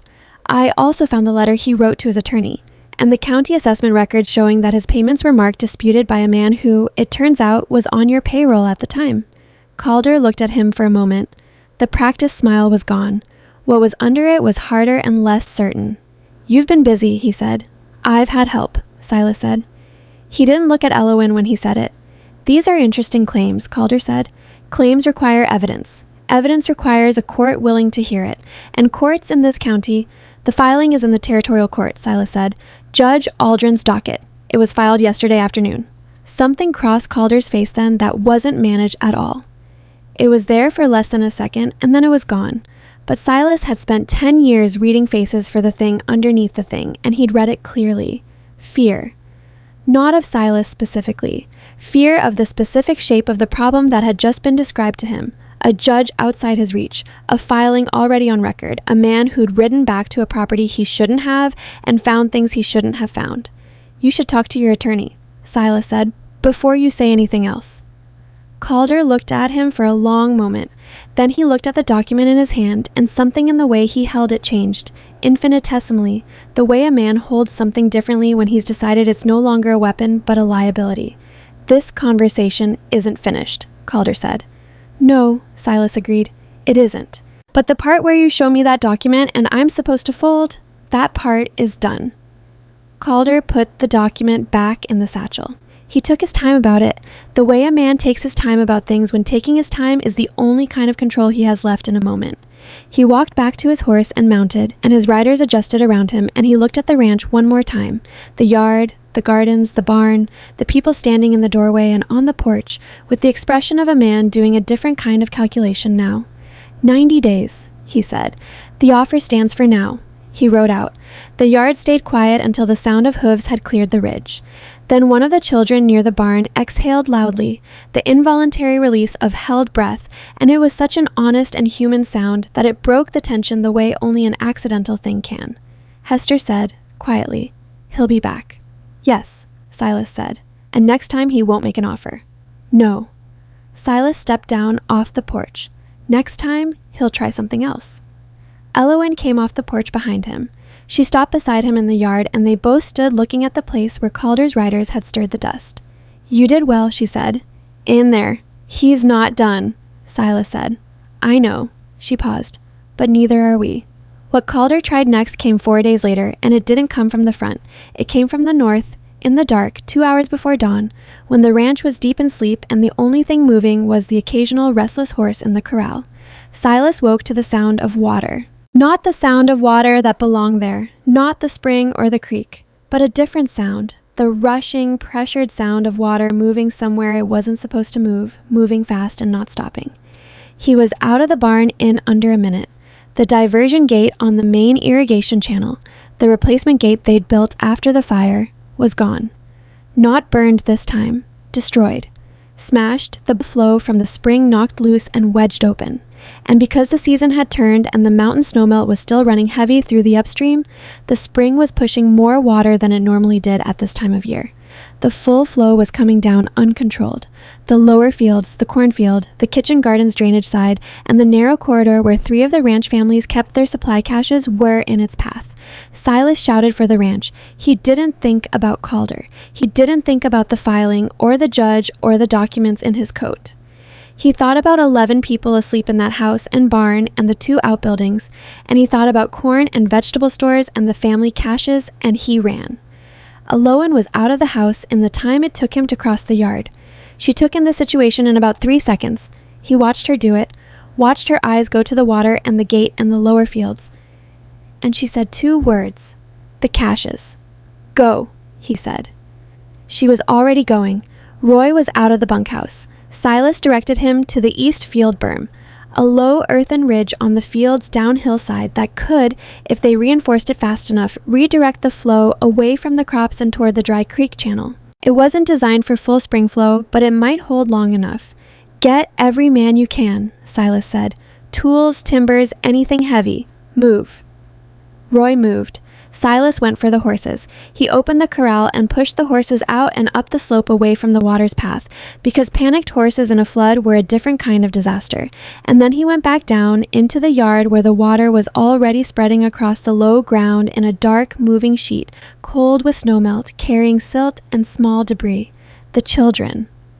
He counted them as he moved, saw 2 of the Prewitt kids already being herded toward the high ground behind the house by Judith Marsh, who had clearly woken fast and thought faster. The youngest Dryden child, who was staying with them for reasons he hadn't yet learned, was being carried by Cole Prewitt's wife toward the barn's upper loft. Hester appeared at the edge of the high ground with a lantern, and she didn't ask what to do.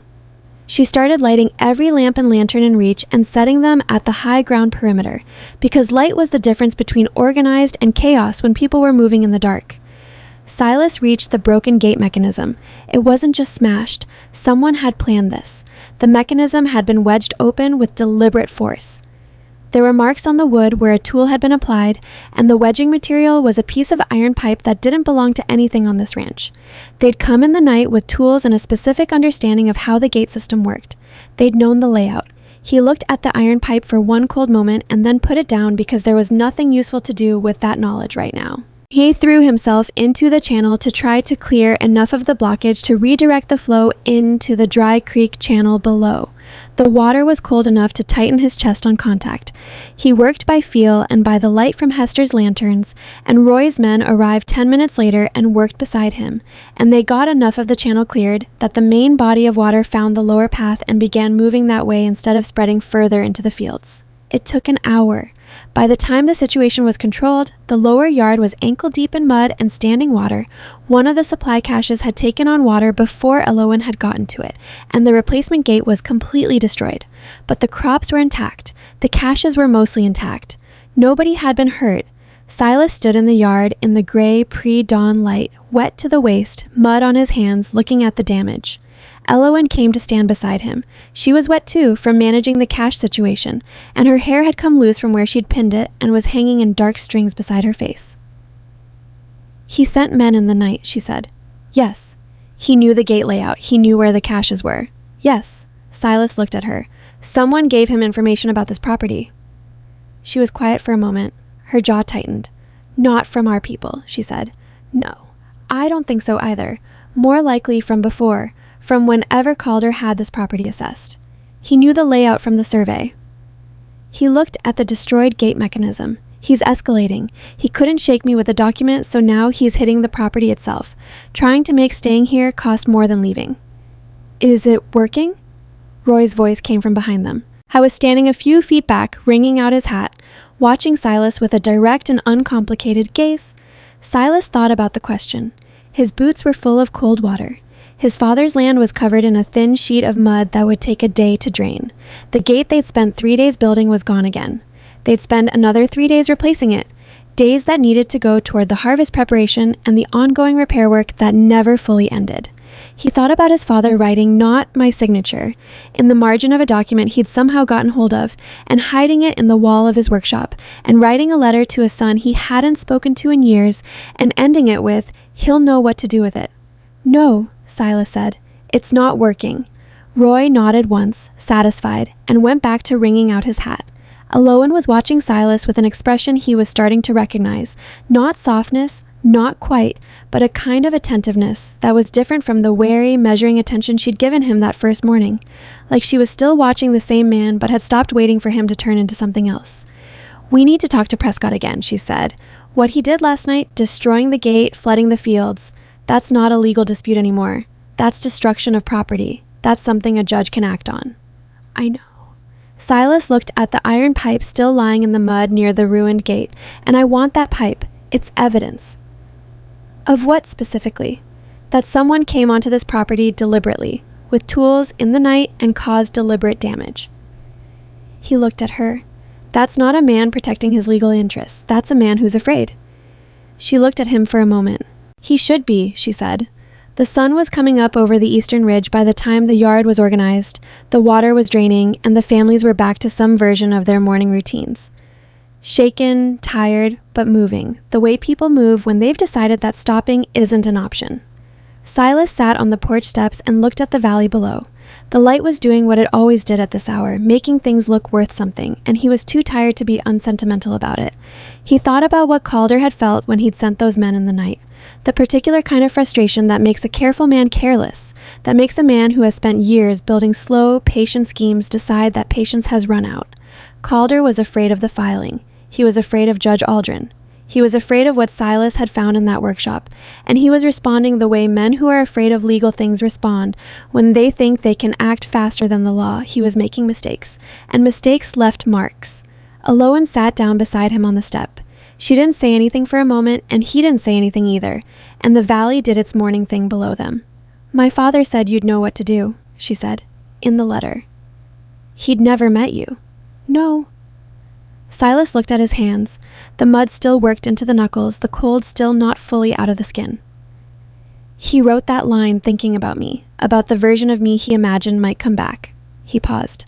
"I'm not sure I'm that version." "You pulled 11 people through a flood in the dark without losing anyone," Elowen said, "without drawing your weapon, without losing your head." She looked at him sideways. "What version of you is that, if not the right one?" He didn't have an answer for that. The sun came fully over the ridge, and the valley went from gold to clear morning, and behind them the ranch began its day in earnest.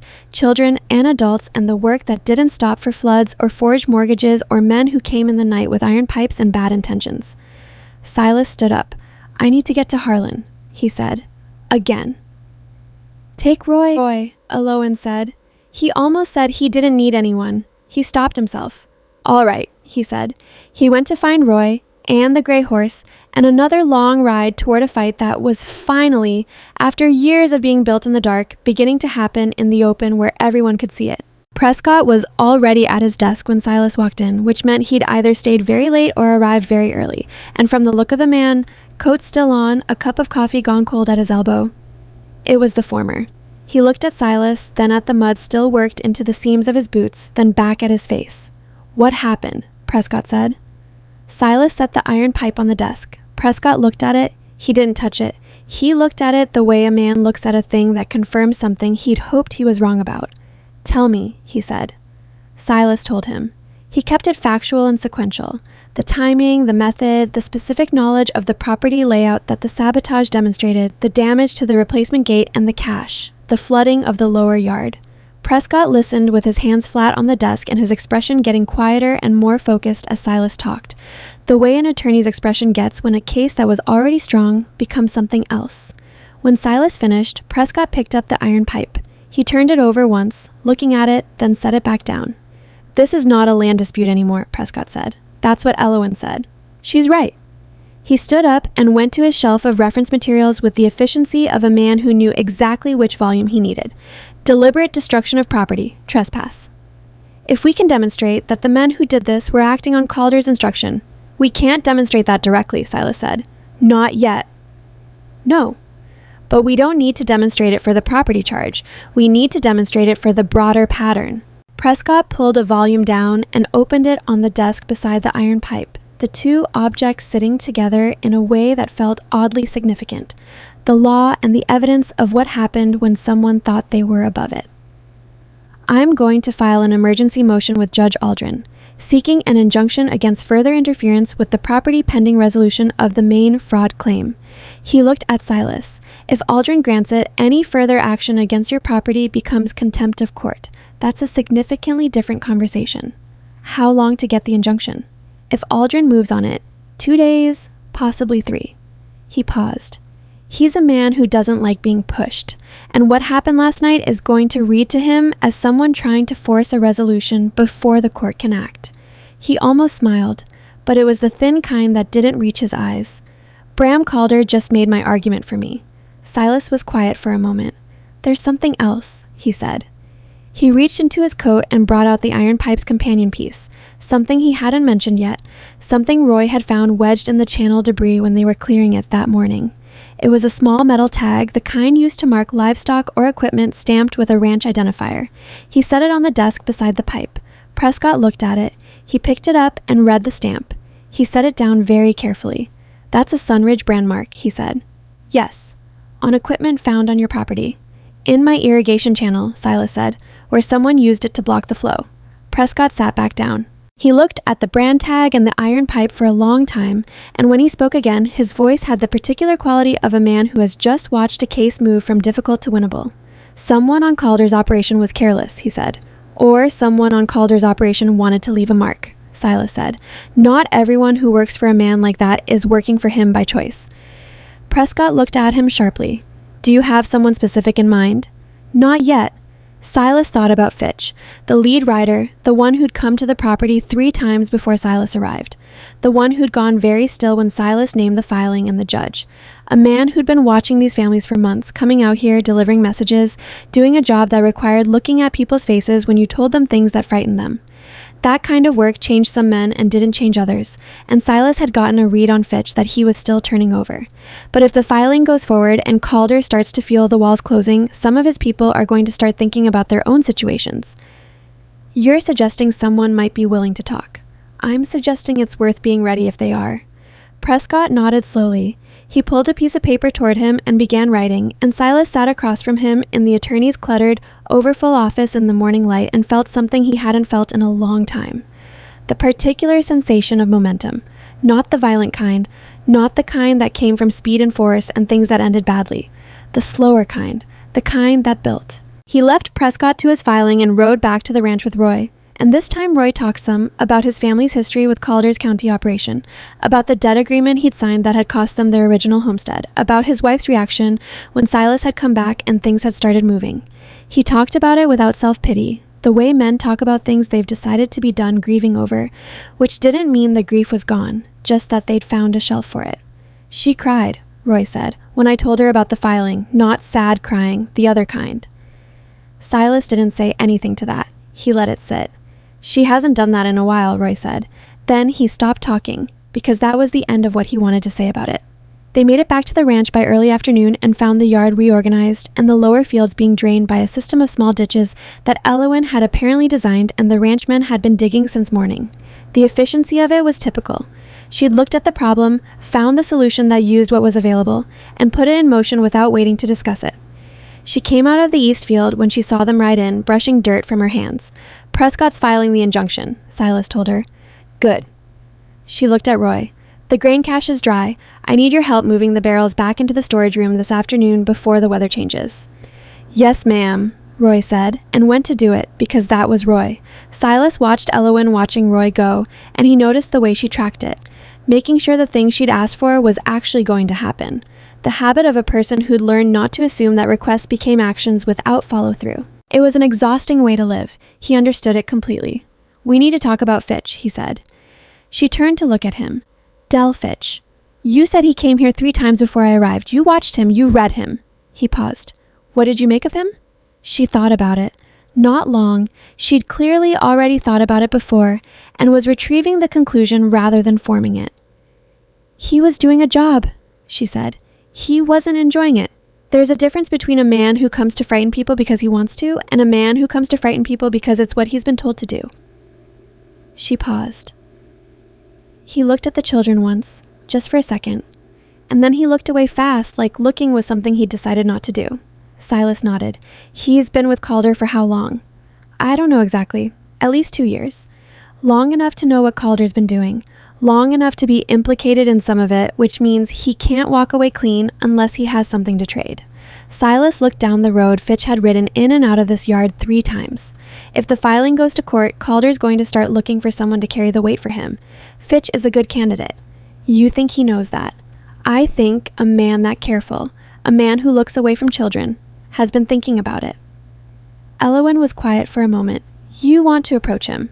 Not directly, not yet, but if an opportunity comes, she said, I want to be there. He looked at her. He knows me, she said. He's come to this porch 3 times. He knows I'm not going to panic, and he knows I don't make threats. I don't mean. She met his gaze without giving ground. Whatever I am to him in his head, it's not a stranger. That's worth something in a conversation like that. He thought about arguing with this and decided it was the kind of argument he would lose and also be wrong to win. All right, he said. The injunction arrived 2 days later, delivered by a county deputy who looked deeply unhappy about his errand, which Silas took as a good sign. Judge Aldrin had granted it in full. No interference with the Rourke property, its water systems, or its current occupants pending resolution of the fraud claim. Violation would constitute contempt. Silas read the document twice. He handed it to Elowen, who read it once, which was apparently sufficient. "How long until the main hearing?" she asked. "Prescott thinks 4 to 6 weeks. Aldrin's docket is full, but he moved our filing to a priority slot." He paused. "Calder will be notified of the hearing date tomorrow, and then he'll know exactly how long he has." "Yes." She folded the injunction and handed it back to him. "He won't stop," she said. "The injunction tells him what he can't do legally. It doesn't tell him what he can't do otherwise." "No," Silas said. "It doesn't." What Calder did otherwise came in stages over the following week, and none of it was dramatic enough on its own to constitute a clear violation of the injunction, which was the point. He was adjusting, pulling back from the direct property interference and pushing instead at the edges. A merchant in Harlan declined to extend credit to the ranch, citing concerns about the property's legal status. 2 of the ranch's regular suppliers sent word that they couldn't fill the next orders. A rumor circulated in town. Silas heard it from Prescott, who'd heard it from 3 different people, that the Rourke property was likely to be seized within the month, and anyone doing business with it was taking a risk. It was the financial version of the same strategy. Slow, deniable, designed to make staying costly. The families felt it. He could see it in the yard in the mornings, the way conversations stopped when he walked close, the way Roy's wife had started looking at the road toward town with a particular expression that Silas recognized as the look of a woman calculating options. He called another meeting. Same yard, same dusk, same configuration of adults and children at the edges. "I know what's happening in town," he said. "I'm not going to pretend it isn't. He's cutting off supply lines. He's trying to make you uncertain enough to leave before the hearing." He looked around at the faces. "I need to know who's wavering. Not as a judgment, as a practical matter. Because if someone needs to go, I'd rather know it now than have it happen quietly." Silence. The particular silence of people who've been asked an honest question and are deciding whether to give an honest answer. Cole Pruitt spoke first. "My wife's scared," he said. Flat, direct, the way Roy talked. Not about the legal situation.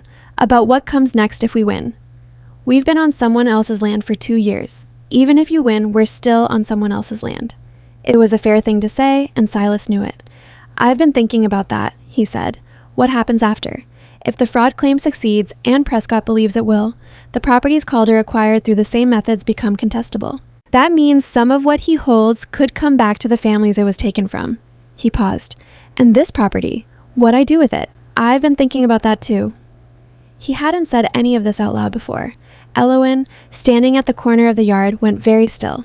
"I'm not going to make promises I can't keep," Silas said, "but I'll tell you what I'm thinking so you can factor it in. I didn't come back here to run a ranch by myself. I came back here because this was my father's place and I felt, I don't know, like I owed it something." He stopped.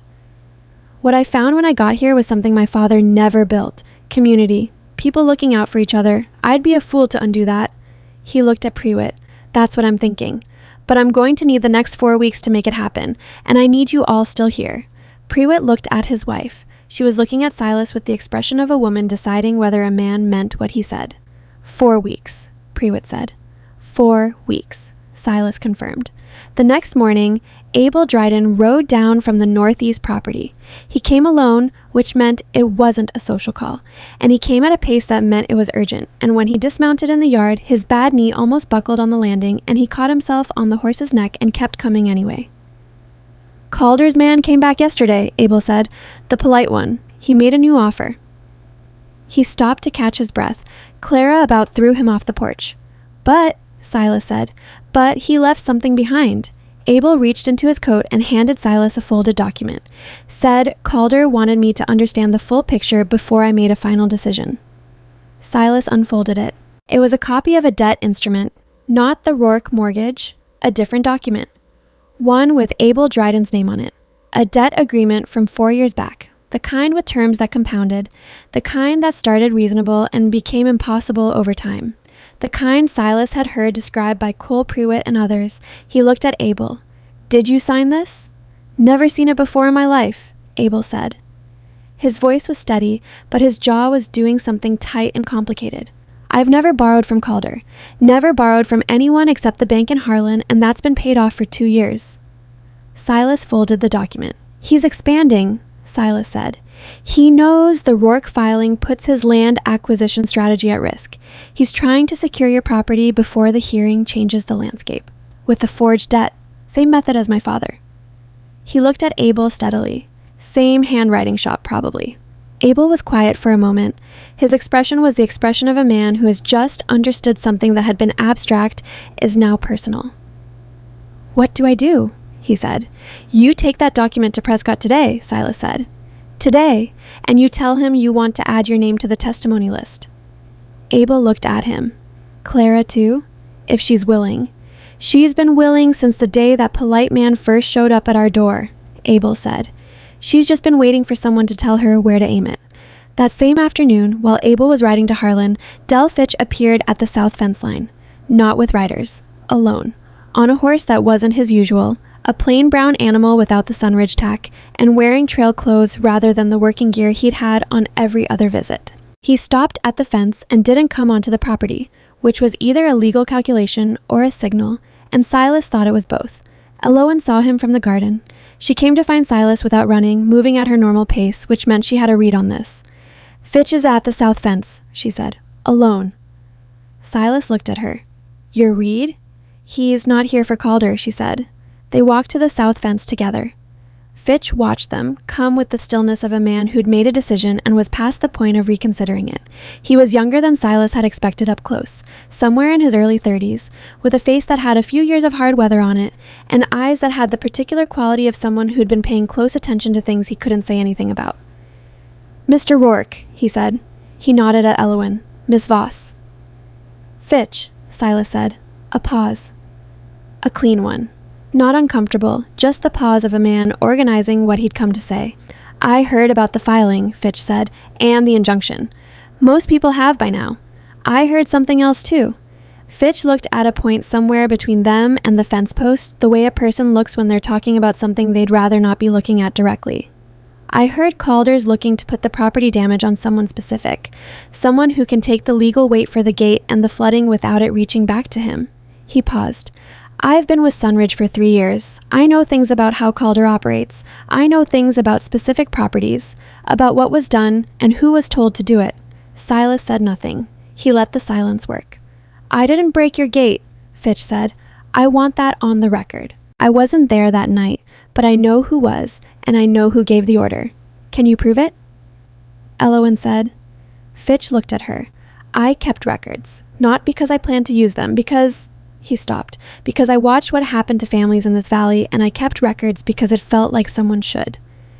He said it without drama, which made it land harder. I've got dates, names, property identifiers, instructions that came directly from Calder, the mortgage scheme, the assessment manipulation, all of it. The wind moved through the fence grass. One of the ranch horses nickered somewhere behind them. What do you want for it? Silas said. Fitch looked at him directly for the first time. I want Prescott to see it before I decide anything, and I want He stopped again. I want to know that the families who lost property have a way to get it back, not just the Rourkes, all of them. Elowen looked at Silas. Silas looked at Fitch. He thought about the long calculation of a man who'd spent 3 years keeping records he never planned to use, watching things happen to people that he couldn't stop, doing a job he'd probably told himself wasn't his fault in 100 different ways that had stopped working somewhere along the way. Come with us, Silas said. I'll send a rider to Prescott now. Prescott came to the ranch the next morning, which was unusual enough. Prescott was a man who received people in his office, not one who wrote out to them.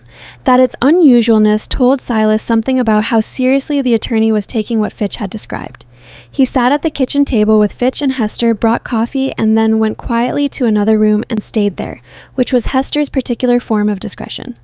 Fitch laid it out. He'd kept his records in a system that was simple and that worked. Dates and descriptions written on paper, folded inside a hollowed-out copy of a livestock handbook he kept in his bunkhouse at Sunridge, which was either very smart or very lucky, and Silas suspected both. He'd sent his wife to fetch the book before he rode to the fence line.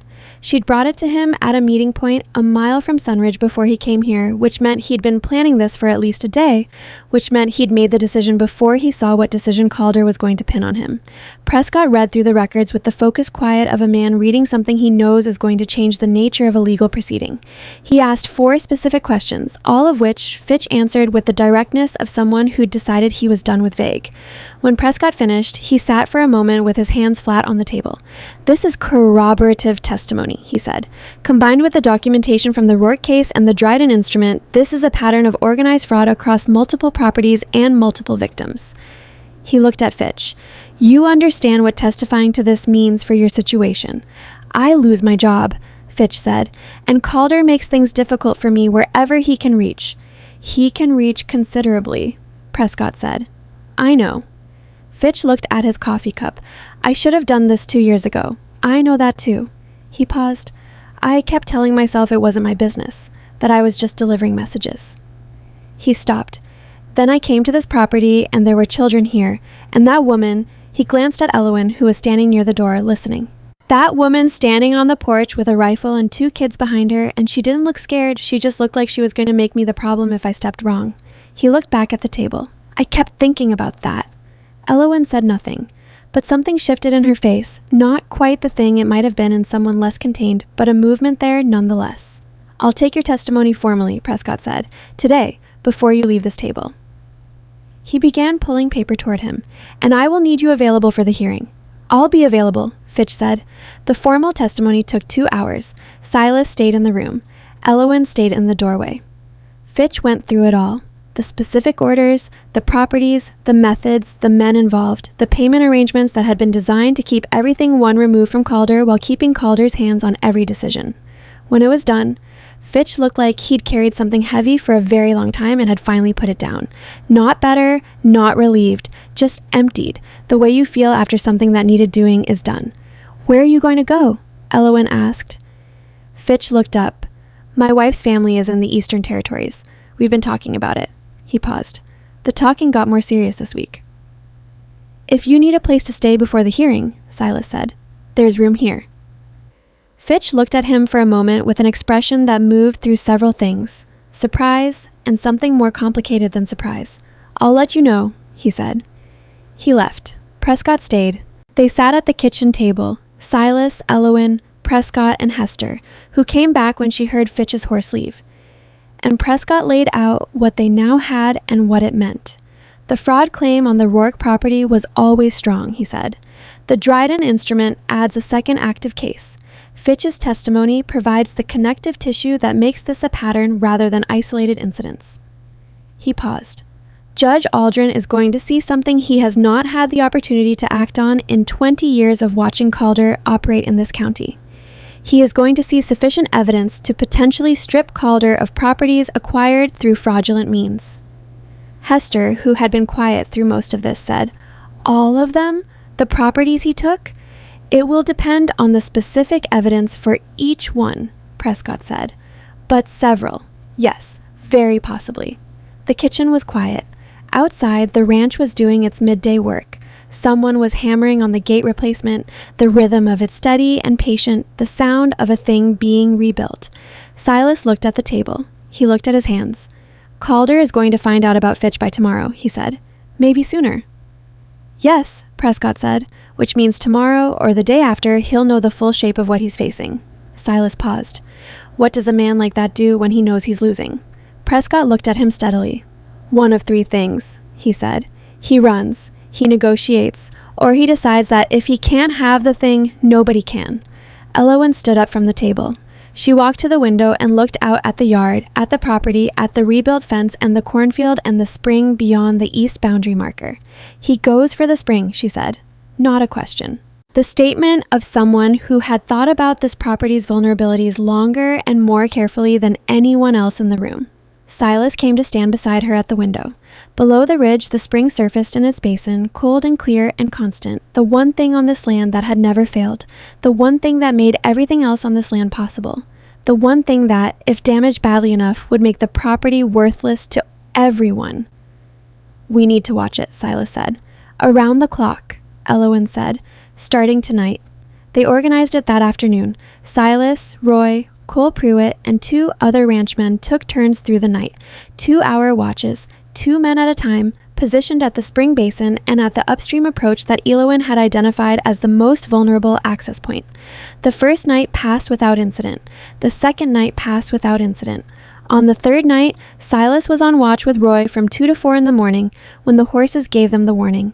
Not a loud alarm, just the particular quality of attention that horses pay to things that are there and shouldn't be. Silas touched Roy's arm. Roy went still. They listened.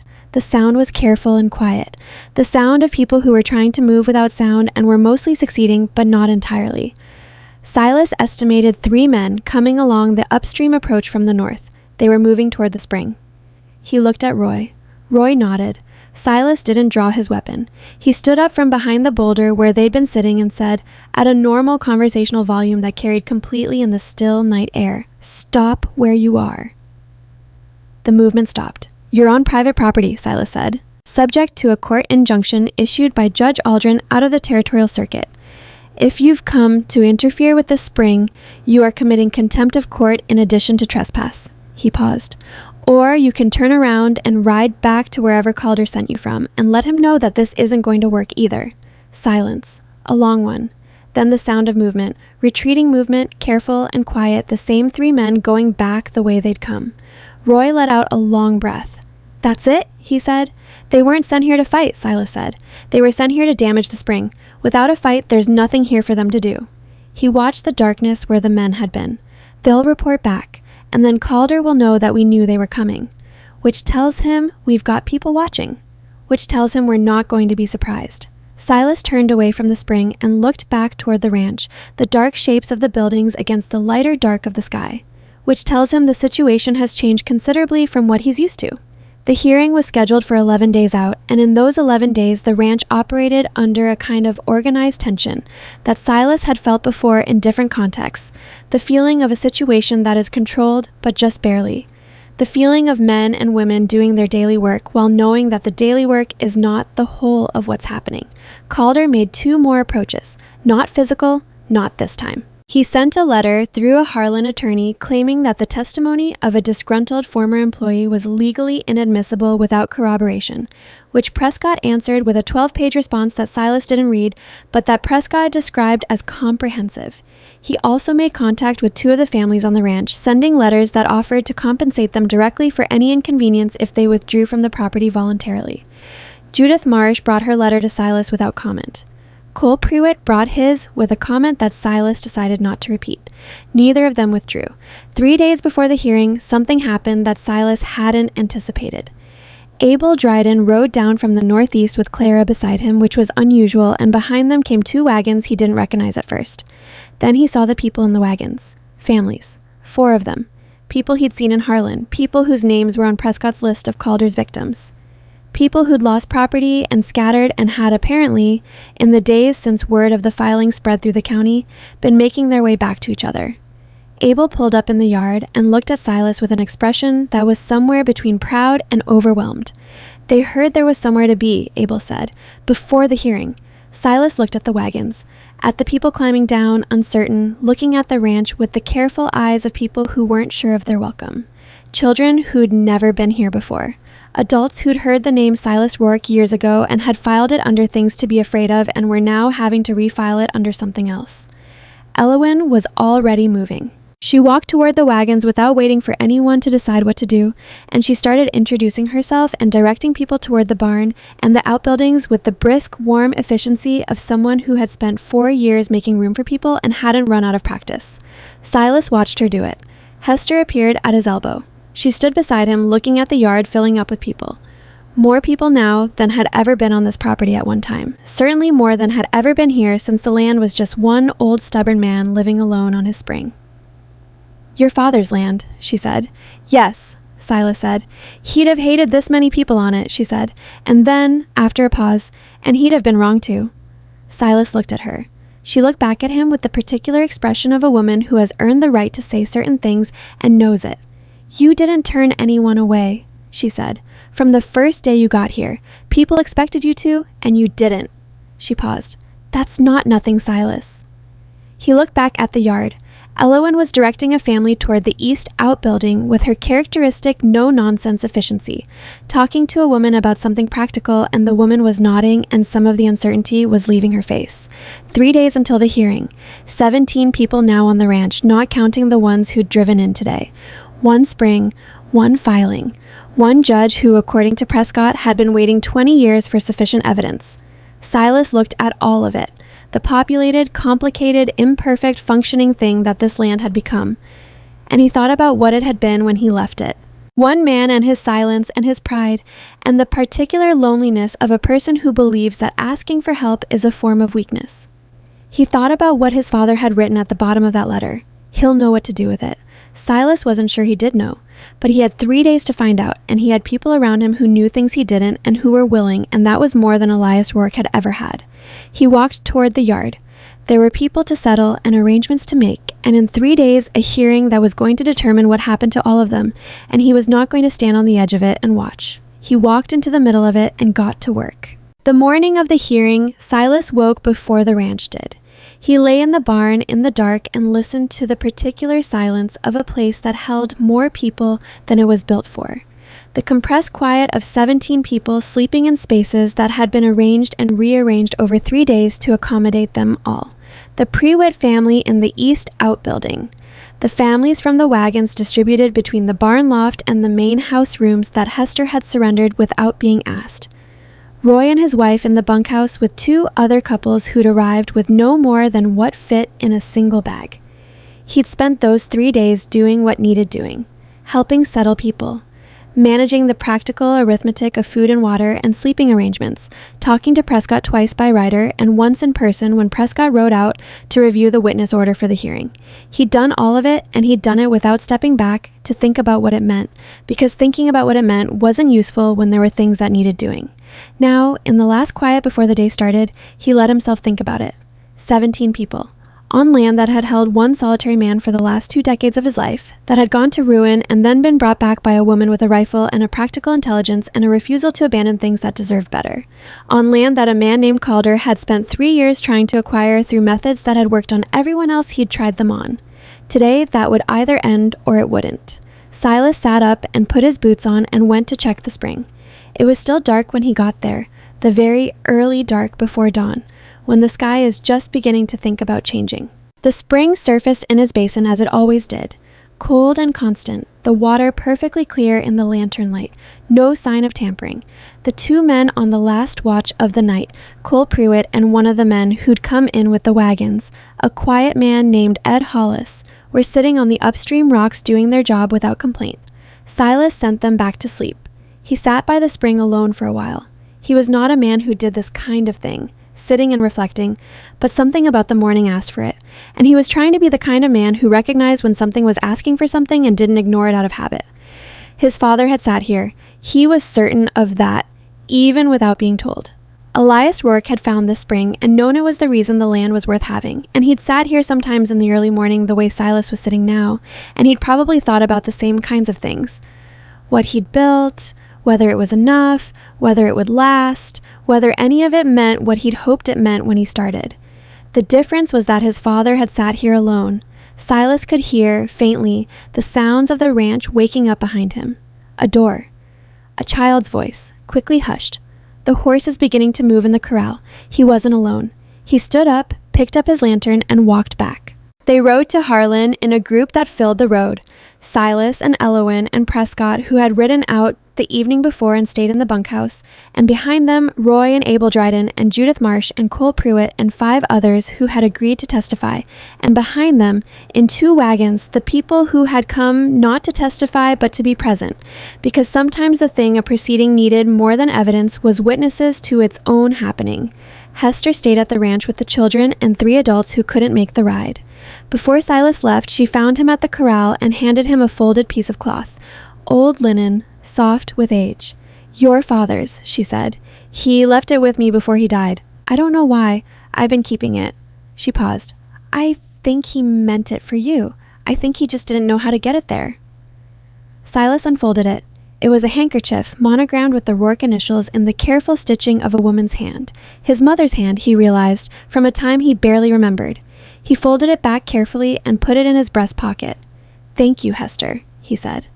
She patted his arm once, the way women of her generation patted arms, and went back inside. The road to Harlan was 3 hours, and it felt shorter, because there was talking on that road, among the riders, across the wagons, the talking of people who had been in the same situation and hadn't known it, and were now understanding the dimensions of what they'd all been living through separately. Silas listened more than he talked. He heard stories he hadn't heard before, the specific details of how Calder's system worked on each family, different in its particulars but identical in its structure. The forged document or the manipulated debt, the county official who lost the payment or questioned the deed, the pressure applied through supply lines and credit, and the social machinery of a small county where one man had spent years making himself indispensable to the people who made decisions. It was a system. It had been a system for years, and because it was a system, its pieces reinforced each other, and that was what had made it so hard to fight alone. Nobody had been able to fight it alone. They were not alone today. The territorial courthouse in Harlan was a more serious building than the county courthouse. Brick, 2 stories, with a dignity that the county courthouse aspired to and didn't quite achieve. Judge Aldrin's courtroom was on the 2nd floor, and when Silas walked in, the first thing he noticed was that it was already half full. Word had spread. People from the valley, people from town, people he recognized from Harlan's Main Street who had no direct stake in the proceeding but had clearly decided they needed to see it. There was a quality to the room that he hadn't expected. A held attentiveness, like a room that understood it was present at something that mattered. Calder was already there. He sat at the defendant's table with 2 attorneys Silas didn't recognize. Men from outside the county, expensively dressed, with the competent self-possession of people paid to project confidence regardless of what they actually thought. Calder himself was dressed carefully. He looked across the room at Silas when Silas came in, and what was on his face was not the managed certainty it had worn in the yard that day he'd come with the document. It was something controlled over something else. Silas sat down beside Prescott without looking at Calder again. Elowen sat on his other side. She dressed in the best clothes she had, which were not expensive but were immaculate. The clothes of a woman who understood that how you presented yourself in a formal proceeding was part of the proceeding. She sat straight and still and looked at the front of the room. She put her hand on the table between them, not toward him, not touching him, just present, open in the space between them. He put his hand beside hers, not touching, just there. Judge Aldrin came in and the room stood. He was smaller than Silas had expected. A compact man in his late 60s, with a face that gave nothing away and eyes that moved through the room with a systematic comprehensiveness that told you exactly how many years of experience were operating behind them. He sat. The room sat. He looked at his papers for a moment, then he looked up. "We're here on the matter of Rourke versus the fraudulent mortgage claim," he said. His voice was dry and flat and completely sufficient. "I've reviewed the preliminary filings and the supporting documentation. I want to say at the outset that this case raises concerns that extend considerably beyond the specific property claim. We will address those concerns as the evidence warrants." He looked at Calder's table, then at Prescott's. "We'll begin with the documentation." What followed was not dramatic in the way that Silas had expected, and in not being dramatic, it was more effective than drama would have been. Prescott presented the evidence methodically, the tax receipts, the disputed payments, the county recorder's letter, the dead notary, the Rourke draft mortgage with Elias's notation, the attorney correspondence, the annotated copy. He built it piece by piece with the patience of a man who understood that the goal was not to impress the room, but to make the conclusion inescapable. Calder's attorneys objected at several points. Aldrin sustained some objections and dismissed others with a brevity that told you which direction his thinking was running. Then Prescott called witnesses. Roy was first. He told his story simply. The debt agreement, the property loss, the specific official who had facilitated the transaction. He was not a compelling speaker. He was better than that. He was a man telling the exact truth without decoration, and that was harder to argue with than eloquence. Judith Marsh was next. Then Cole Pruitt. Then 2 of the families who'd arrived in the wagons. Then Abel Dryden, who described the forged debt instrument with the flat, precise anger of a man who had spent the ride to Harlan deciding exactly what he wanted to say and was going to say it. Each testimony added a layer to the same structure, the same methods, the same officials, the same timing, the same end result of property moving from people who had built it to a man who had taken it through paper and patience and an understanding of how county systems could be quietly turned against the people they were supposed to serve. Calder's attorneys cross-examined each witness. They were good. They found the inconsistencies in memory, the gaps in documentation, the moments of uncertainty that cross-examination was designed to find and widen. They did their job competently, but they were building their case on the assumption that each testimony stood alone, that each incident was isolated, that without a pattern, you had complaints rather than evidence. Prescott had built a pattern. When Fitch was called, the room changed. He walked to the witness chair in the plain trail clothes he'd worn to the fence line, and he sat down and he looked at Judge Aldrin rather than at Calder, which was the right decision, and Silas suspected he'd made it deliberately. Calder's attorneys were on their feet before Prescott had asked the second question. Disgruntled former employee, motive to deceive, uncorroborated claims. Aldrin listened to the objections. Then he said, "Counselor, this witness's records will speak for themselves. Proceed, Mr. Prescott." Fitch's records spoke for 40 minutes. Dates, names, property identifiers, instructions received from whom, in what form, with what expected outcome. The mortgage scheme, the assessment manipulation, the specific men sent to the Rourke property on the night of the gate sabotage, names Silas hadn't known, that connected directly to Sunridge employment records. The Dryden forgery. 4 other properties not yet part of the current filing whose details were now formally on the record. Calder was very still at his table. His attorneys were conferring in a way that had shifted from confident to rapid. Silas watched this without expression. He did not look at Elowen. He didn't need to. He could feel the quality of her attention beside him. The same focused, patient watchfulness she brought to every problem on that ranch, trained now on this room and what was happening in it. When Fitch finished, Prescott asked Aldrin to admit the records as documentary evidence. Calder's lead attorney stood. "Your Honor, this evidence was obtained." "I'll review the admissibility myself," Aldrin said. He held out his hand. The records were brought to him. He read them in the kind of silence that requires a room to cooperate, and the room cooperated. After 12 minutes, he set them down. "These records are admitted," he said. The lead attorney said, "Your Honor, we'd like to request a recess." "No," Aldrin said, simply, without elaboration. "Call your next witness, Mr. Prescott." The last witness Prescott called was Silas. He sat in the chair that everyone else had sat in, and he answered the questions the way they needed to be answered, clearly, with specificity, without embellishment. He described finding the box, the draft mortgage, his father's letter and what it contained, the annotation in the margin. He described writing to Harlan and speaking to Prescott. He described what the county recorder's office had shown him and what the behavior of the county recorder himself had implied. Calder's attorney cross-examined him for 20 minutes. He asked about Silas's history, the years away, the reputation, the nature of his departure from his father's property. He asked it all in the polished tone of a man who believed that the character of a witness was relevant to the credibility of a witness. Silas answered every question without heat. At the end of it, Calder's attorney said, "Mr. Rourke, you've spent 10 years away from this property. Why should this court believe that your interest in it now is anything other than an opportunistic claim on land that has been legally transferred?" Silas looked at him. "Because my father wrote in the margin of a forged document in his own hand that it was not his signature," he said. "And then he hid that document in a wall. And then he wrote a letter addressed to me that he never sent that ended with the line, 'He'll know what to do with it.'" He paused. "My father was not a sentimental man. He didn't write things down that he didn't mean. If he believed his son would come back and do something worth doing with what he'd found.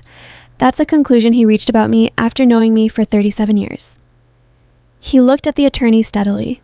"I'd rather honor that conclusion than argue about my history in a courtroom." The attorney had nothing useful to follow that with. He said, "No further questions," and sat down. Aldrin recessed the court for 2 hours. They waited in the courthouse corridor, Silas's group on one side, Calder's attorneys on the other, and Calder himself at the far end standing with his back to everyone and looking out the corridor window at Harlan's Main Street below. Silas watched him from a distance and thought about a man who had spent 8 years building a system for taking things from people, and was now standing at the point where the system had broken down. He thought about whether to feel something particular about that. He decided he didn't have enough in him right now for anything beyond watching. Elowen came to stand beside him with 2 cups of coffee she'd apparently acquired from somewhere, which was typical. "He's calculating," she said quietly, looking at Calder's back. What options he has left, Silas said. He could settle. Prescott thinks he might try. Silas took the coffee. His attorneys are going to tell him that the pattern evidence changes the scope of the ruling, that Aldrin might go further than just the Rourke claim. How much further? All the properties where Fitch's records show the same method. He looked at the coffee. That's potentially everything Calder built in this county in the last 6 years. Elowen was quiet for a moment. That's everything, she said. Yes. She looked at Calder's back. She looked at it with the expression of a woman who had stood on a porch with a rifle 3 times and held her ground and had been waiting for this moment, not out of revenge, but out of the simple conviction that things that were wrong needed to be made right, and that someone had to be willing to stand in the place where that happened. Roy's wife asked me yesterday what comes after, Elowen said. I didn't have an answer for her. I've been thinking about that, Silas said. I know. She turned to look at him. You've been thinking about it since the night you talked to the families in the yard. I saw it on your face when you said what you said to Prewitt. He looked at her. What did you see? Someone who had decided something, she said, who just hadn't said it out loud yet. He was quiet for a moment. The property, he said, after. If the ruling goes the way Prescott thinks, the main claim, the mortgage fraud, the ranch is clear, no debt, no encumbrance. He stopped. I don't need 160 acres of Nevada for one man. She waited. The families who've been on that land for 2 years, he said. They've worked it. They've built it. They know it the way you know it. There's a legal mechanism, Prescott described it, for subdividing homestead property into protected parcels. Each family gets a deed to the land they've worked, with shared rights to the spring locked in by a covenant that no single owner can transfer or sell. Elowen was very still. That's the whole East Field, she said slowly. The Prewitt parcel, the Marsh parcel, it would take careful surveying and a land attorney's work, he said. Prescott knows someone. But yes, each family gets something they can keep, and nobody, not me, not anyone after me, can use the spring as a lever to take it away from them. She looked at him for a long time. What does that leave you, she said. The house, the barn, the western acreage, the spring access. He paused. Enough to be a working ranch, not the same kind as before. A different kind, she said. Yes. She turned away and looked down the corridor. He could see her working through the implications. The surveying, the legal work, the conversations that would need to happen with each family, the practical geography of who was on which parcel. She was doing it the way she did everything on that property, from the inside out, from the ground up. I need to be involved in the surveying, she said finally. I was counting on it, he said. She looked at him with the particular expression that had been developing on her face over the past 2 weeks. The expression that had started as wariness and moved through assessment and had arrived somewhere that neither of them had named yet and both of them knew. Before either of them could say anything else, a courthouse clerk appeared at the corridor doorway. Judge Aldrin is ready, he said. They went back in. Aldrin had papers in front of him and his reading glasses on, and the quality of stillness that judges have when they've made a decision and are ready to deliver it. The room reformed around him. Silas's group on one side, Calder's on the other, the spectators filling in the back rows with the focused quiet of people who understood they were about to hear something that mattered. Calder was back at his table. His attorneys sat close on either side, and Silas could read from the set of their posture that a conversation had happened during the recess and that the conversation had gone in the direction that suggested a man confronting the arithmetic of his situation. Aldrin looked at his papers, then at the room. I've reviewed the documentary evidence and the witness testimony submitted in this proceeding, he said. I want to make several findings before I address the specific claim. He paused. What has been presented in this courtroom today is not simply a disputed property claim.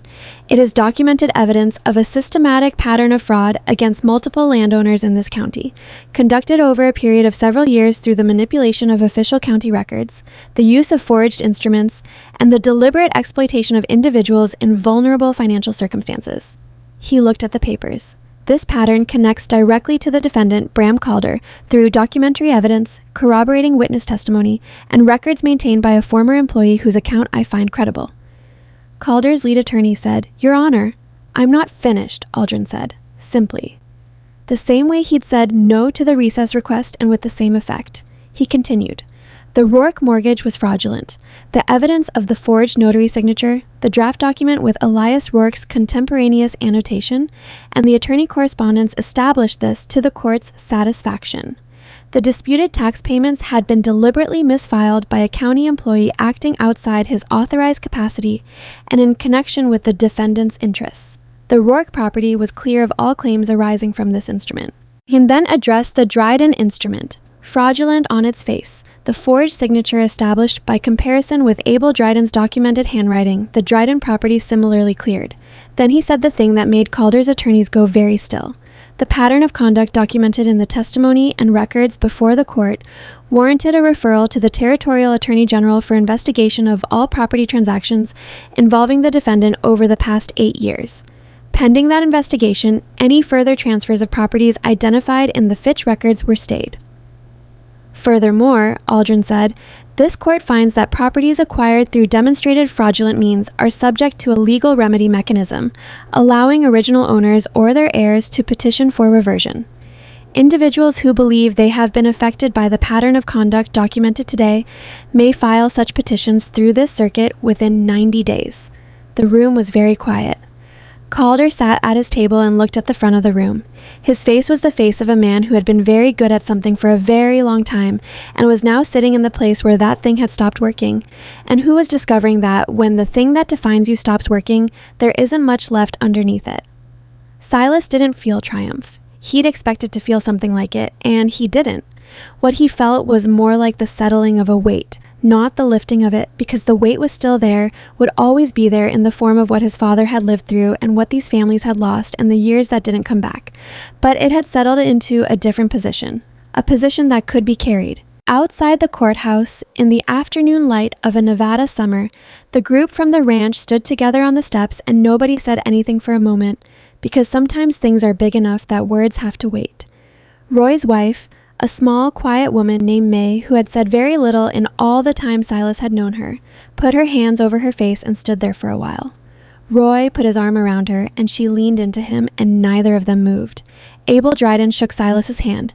Then he shook Prescott's. Then, apparently deciding that was insufficient, he said, "Clara's going to want to cook something," as if this was the most obvious possible response to a court victory, which in some ways it was. Judith Marsh sat down on the courthouse steps and stared at the street below with the expression of a woman processing information at a rate that required sitting down. Prescott came to stand beside Silas. "The Attorney General referral will take time," he said. "These things always do. But Aldrin doesn't make referrals lightly. He knows what he's started." "Will Calder try to fight the reversion petitions?" "He'll try." Prescott adjusted his glasses. "He'll have less to fight with each time one succeeds. These things tend to accelerate once they begin."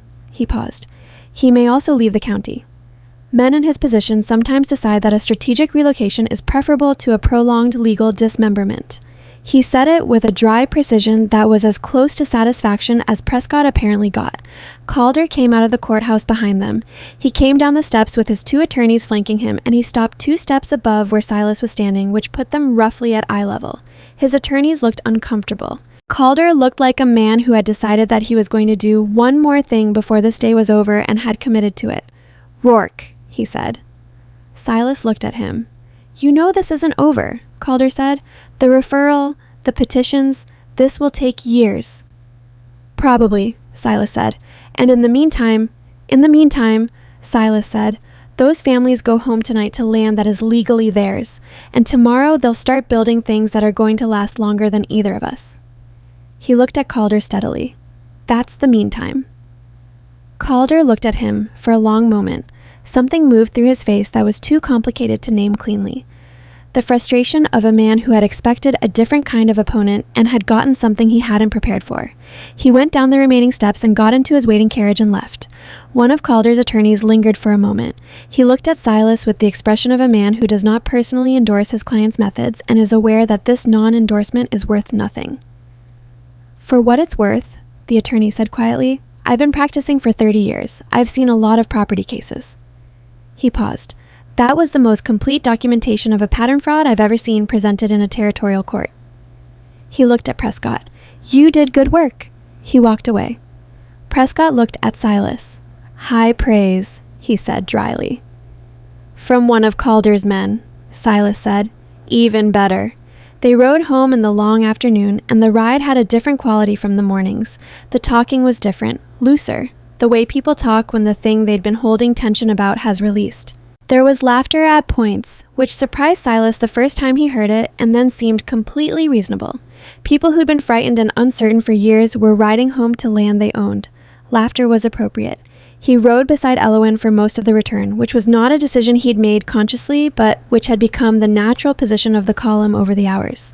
They talked about the surveying, the practical questions of how to divide the eastern acreage, who would handle the legal work, what the covenant language would need to say to make the spring protection permanent and unbreakable.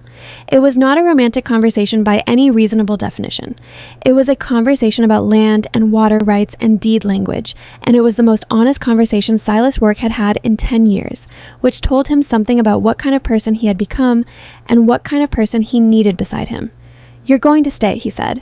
It came out as a statement rather than a question, which was either confidence or presumption, and he recognized both possibilities as he said it. Elowen rode for a moment without answering, looking at the road ahead.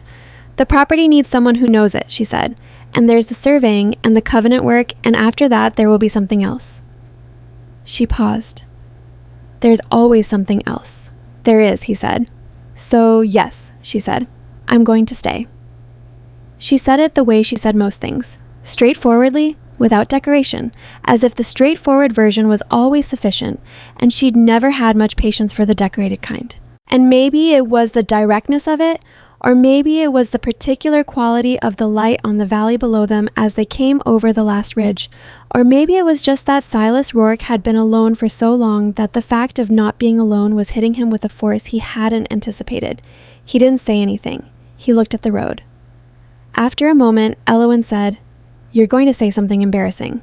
"I'm not," he said. "You were thinking about it." "I thought better of it."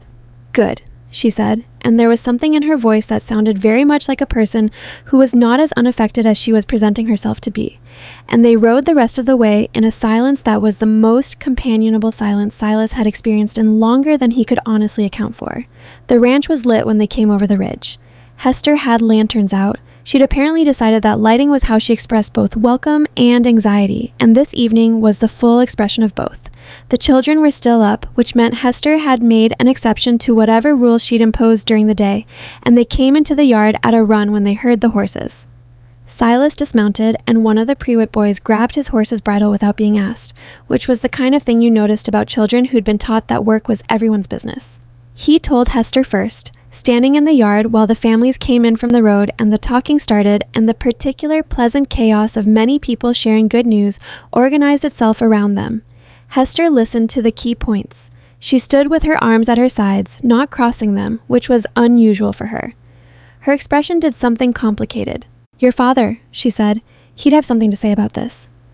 "He'd complain about the number of people on his property," Silas said. "Yes." She almost smiled. He'd also be proud enough to split down the middle about it. She looked at Silas for a moment with the assessment of a woman who had known both the man and the son and was measuring the distance between them. "You're more like him than you know. The good parts." She went inside before he could respond, which was probably intentional. The evening was long and full in the way that evenings are when something important has happened, and the people involved in it are still working out how to carry it. Food appeared. Clara Dryden had indeed cooked something, several somethings, brought in a wagon that Abel had apparently prearranged with the confidence of a man who knew his wife. There was a fire in the yard, which the children organized themselves and the adults allowed because the evening had that quality. Fitch arrived near dark. He came alone, without announcement, and stood at the edge of the yard with his hat in his hands until Roy saw him and went to speak to him and then came to find Silas. "He wants to talk to you," Roy said, "and Elowen." They found him at the fence line, the south fence, the same one he'd stood at when he decided to come across. "I heard from town," Fitch said, "about the ruling." He looked at the hat in his hands. "I'm leaving the county tomorrow. My wife's already gone ahead to her family." He paused. He stopped. "I wanted to say that I know saying sorry doesn't fix the time. The years these people lost. I know that." "No," Silas said, "it doesn't." "But I said it anyway," Fitch said. He looked at Elowen. "I've been thinking about you standing on that porch. 3 times I came here, and 3 times you stood on that porch and didn't flinch and didn't beg and just held your ground." He stopped again. "I don't know what that took. I know it took something." Elowen looked at him. She looked at him with the clear-eyed directness she brought to everything, and she said, "You kept records when nobody asked you to? You came to this fence when it cost you something." She paused. "That took something too."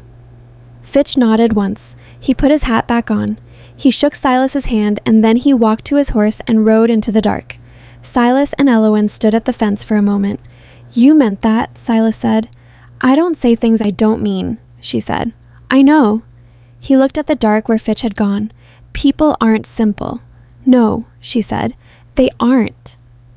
The weeks after the ruling had their own rhythm, slower and not easier exactly, but different in the way that work done for something real feels different from work done in fear. The surveying took 3 weeks and the legal covenant work took 2 more, and Prescott came out 3 times and spent an afternoon each time at the kitchen table with Silas and Elowen working through the language until it was airtight. Each family received their parcel deed in a separate meeting, and each meeting was different. Roy's wife May held the deed for a long time without speaking. Abel and Clara Dryden read every word of theirs twice and then shook Silas's hand, and Clara hugged him, which surprised him considerably. Judith Marsh said only, "I'm going to build a proper house on the east corner," which was, Silas thought, as complete an expression of hope as anything he'd ever heard. The Spring Covenant was recorded with the Territorial Land Office as a permanent encumbrance. No sale, no transfer, no individual claim could sever the shared water rights of the parceled properties. Prescott called it the most thorough water protection covenant he'd drafted in 30 years and looked quietly pleased about it. The Attorney General's investigation of Calder's properties moved at the slow institutional pace of such things, but it moved. Over the following months, 2 families recovered property from Calder's holdings through the reversion petition process. A 3rd case was pending. Calder himself relocated to a city in the Western Territories by the autumn, which Prescott reported without comment and which Silas filed away without ceremony. Men like Calder didn't disappear. They reconfigured, but they also never operated the same way twice when the same way had failed so publicly. The county recorder who had marked Elias Rourke's payments as disputed was quietly removed from his position. The deputy assessor named in the records, Marcus Turrell, was found to be living 2 counties over and declined to make any public statement, which the territorial attorney's office treated as its own form of evidence. Del Fitch sent a letter from the Eastern Territories in October. It was addressed to Elowen and said, in its entirety, that his wife was expecting their first child and that they'd found land they liked and were making a start. He signed it with his name and nothing else. Elowen read it at the kitchen table and set it aside and went back to the account she was keeping on the East Parcel irrigation, which needed updating before winter. Silas watched her. "Good," she said without looking up. "Yes," he said. Winter came and the ranch moved through it the way working ranches move through winters. Not gracefully, not without difficulty, but forward. The East Parcel showed their first real independent productivity. The families working their own land with the particular energy of people who know that what they build belongs to them. The spring ran as it always did, untroubled by ownership disputes or fraudulent instruments or the particular ambitions of men who believed water was something you could own completely. You couldn't own it completely. That was the point. You could steward it. You could maintain access to it. You could make sure it was available to the people who needed it. But the spring did what the spring did regardless of what any piece of paper said, and that had always been true, and the covenant just made it legal. The following spring, a real spring, the kind with wildflowers on the ridge and the creek running high, Silas and Elowen were married beneath the cottonwoods beside the spring basin. Not in a ceremony that anyone had planned for long in advance, but in the way things happen when 2 people have been standing next to each other through enough to know what they mean to each other and have decided that naming it publicly is both honest and worth doing. Hester organized it with 3 days' notice and the efficiency of a woman who had been waiting for this to happen and had kept her preparations mentally current. Abel Dryden said something in the way of a toast that involved a story about a man and a woman and a fence line that made everyone laugh, including Elowen, which was the thing that made Silas remember it years later. The specific sound of her laughing at that fence line story, because it was a laugh that had nothing guarded in it. Roy's May cried again, the other kind. At the end of the evening, when the yard had quieted and the children were asleep and the adults had drifted back to their parcels and their homes, Silas sat on the porch steps with Elowen beside him and the valley spread out below in the late spring dark. He thought about what he'd expected when he came back over that ridge. He'd expected emptiness, a dead thing to reckon with. land and absence and the settled question of what a man owed to a place that had been his in name but not in life. He'd found people instead. A woman with a rifle and no patience for being frightened. An older woman who had made a decision and stood by it. Families who had come here broken and had built themselves back into something real. A valley that had needed someone to stop accepting what Calder had made it believe was inevitable. He'd found something that his father had never found on this land, and his father had lived here his entire adult life. The thing his father hadn't found was simple in the saying and hard in the living. You could not protect something by keeping it to yourself. The land his father had held so tightly, the name, the deed, the private pride of ownership, none of it had saved the land. What saved the land was people willing to work it, to fight for it, to stand on its porch with a rifle when nobody told them to. What saved it was the accumulated daily choices of women and men who decided that the work mattered and did it anyway. In winters that were too cold and summers that were too dry, and in the face of a man who had built a system for making people believe they couldn't win. They could win. They had. Not cleanly, not without cost. The years the families had lost didn't come back. The years Silas had spent carrying a reputation he'd built in the wrong direction of his life didn't come back either. You didn't get the time back. You got what you did with the time that remained. Elowen's shoulder was against his. She was looking at the valley. "What are you thinking about?" she said. "My father," he said. She waited. "He left me a letter I was never supposed to read," he said, "and a draft of a forged document he'd hidden in the wall, and a ranch that 4 years of abandonment couldn't quite kill." He paused. "He left me everything he had. He just didn't know how to give it to me while he was alive." Elowen was quiet for a moment. "Some people are like that," she said. "The love's real. The words just don't work." "Yes," he said. "You're not like that," she said. Not as a compliment, as an observation, the way she made observations factually and without unnecessary gentleness. "You're getting better at the words." He looked at her. "Am I?" he said. "You have room to improve," she said. He almost said something, and she almost smiled, and neither of them did either thing, which was its own kind of language, the kind that only exists between people who've decided to stay. Below them, the valley settled into its night. On the eastern parcels, lantern lights moved in the windows of houses that hadn't existed 2 years ago. The spring surfaced in its basin, cold and constant and indifferent to human drama, which was part of why it was worth protecting. There is a particular thing that happens to men who come back to places they've left, a reckoning that you can't have at the moment of leaving, only at the moment of return, when you can finally see the full shape of what you carried away with you and what you left behind. Silas Rourke had come back expecting to find a question about property. He'd found instead a question about what a person is for. The answer wasn't complicated. It wasn't written in deeds or legal covenants or the records of territorial courts. It was written in the simple arithmetic of daily choice. Who you helped, who you stood beside, what you built with the time and the hands you had, and whether what you built made room for others or only for yourself. His father had known this, in the end, had known it well enough to believe his son would understand it too, if given the chance. He'd been right. The valley was dark and the spring was running and the people on this land were home. Silas Rourke sat on the porch of his father's house, his house, with his wife's shoulder against his and the future arranged ahead of him in the ordinary and specific and entirely sufficient shape of things worth tending. He stayed there a long time.